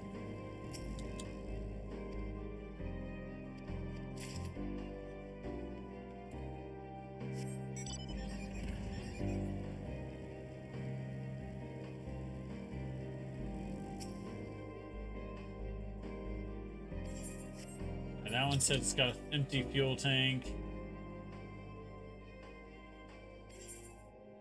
This one appears to be broken, so I'll try it.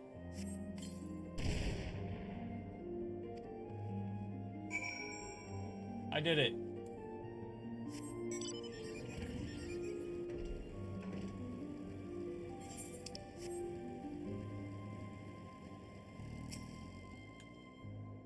More explosives. Wait, is that what I think it is?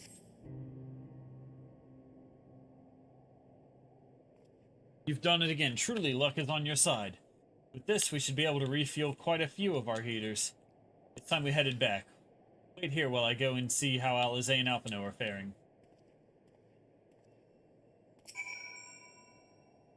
Now we wait. Waiting here with Frank the cat.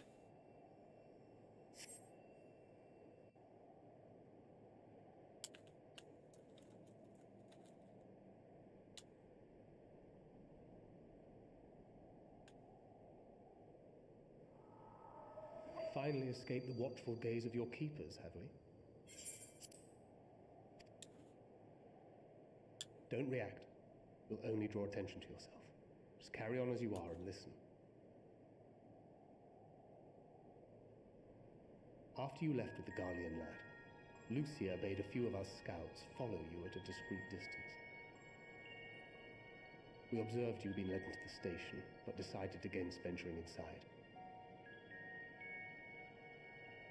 When you emerged sometime later, and we saw that the twins were sporting Magitech collars, it was clear what had taken place.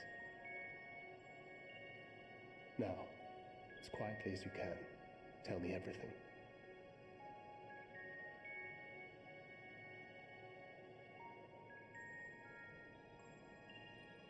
The Legatus himself, eh? Now there's a surprise.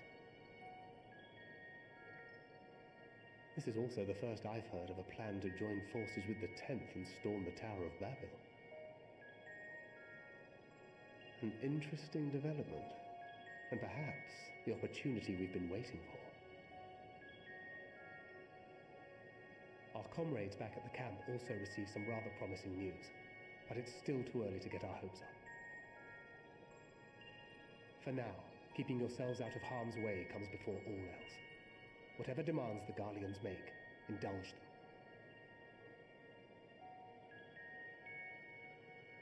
With luck, this will all be over soon. Until then.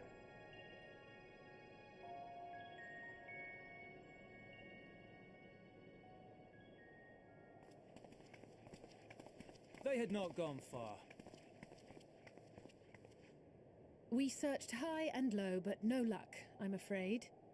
I might have guessed you'd be the only one to find anything. I wasn't expecting much to begin with. Eventually, there will be nothing left out here for us to safely salvage. For now, this will have to suffice. We should return to the station.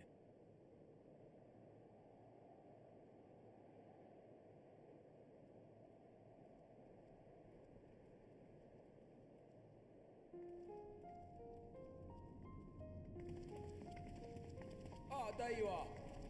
Heard you'd gone hunting for ceruleum above ground. Brought back a king's ransom? Hardly. But thanks to these three, we have enough to last a little while longer. Well, well. It's not at all as I was expecting, these ones. For savages, they seem positively docile.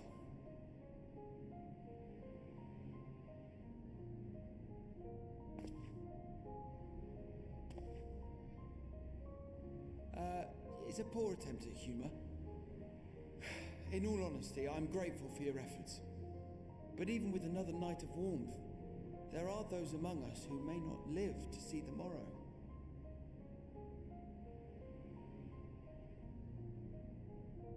I trust your expedition was fruitful. Lord Quintus!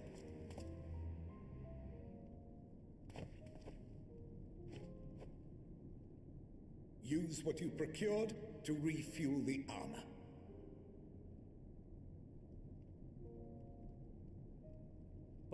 Sir, what about the heaters for the camp?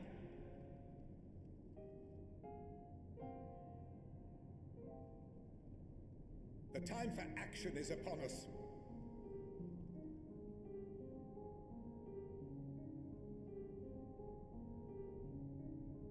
My men and I have matters to discuss. In the meantime, you are to wait here. Do not forget, you are being watched.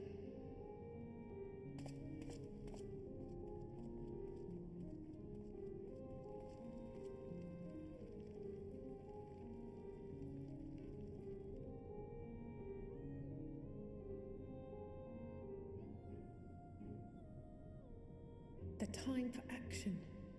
What did he mean by that? I can only speculate. Clearly something requiring their magitech, given what we just heard. Whether they plan to utilize it now, or after they join with the 10th, is another question.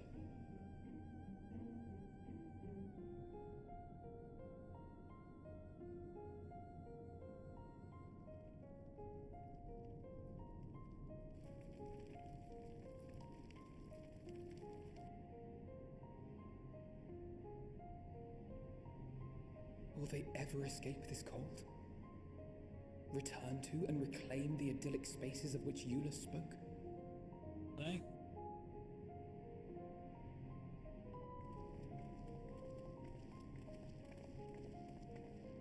Finished your war, Council?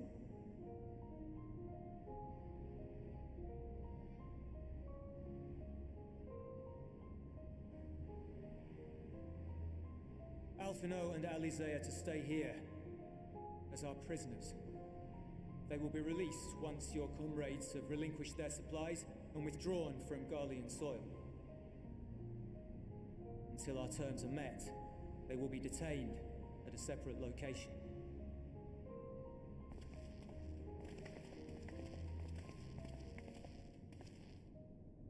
After everything we've said and done, this is how you treat us. Our allies have but limited supplies. They may stave off cold and starvation for a short while, but what then?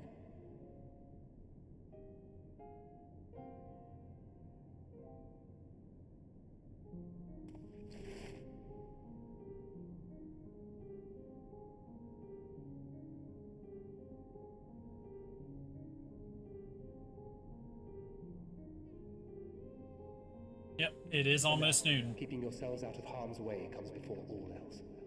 Whatever demands the Garleans make, indulge them.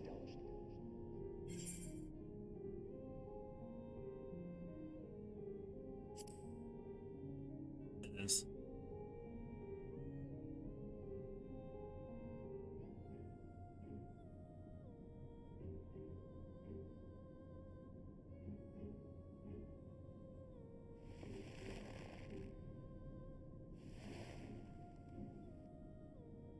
Get them out of here.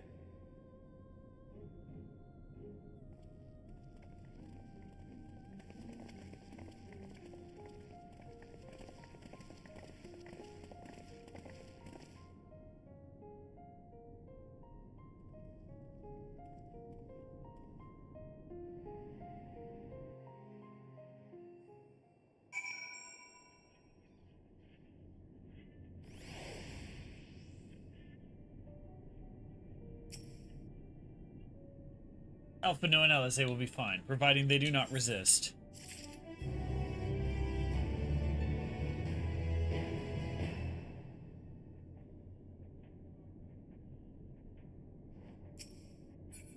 Alright. Do we want to keep going or end it here?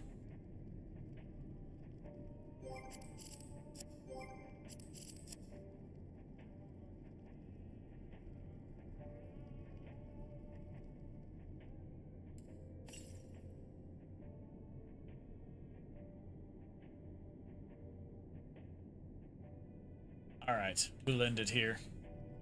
Okay. Yeah. Alright.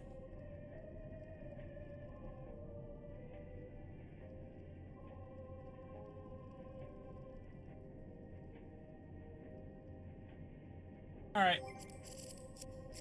call it a day.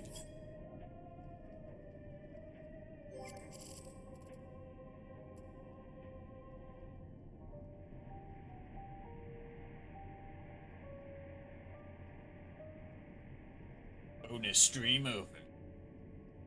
Catch you later.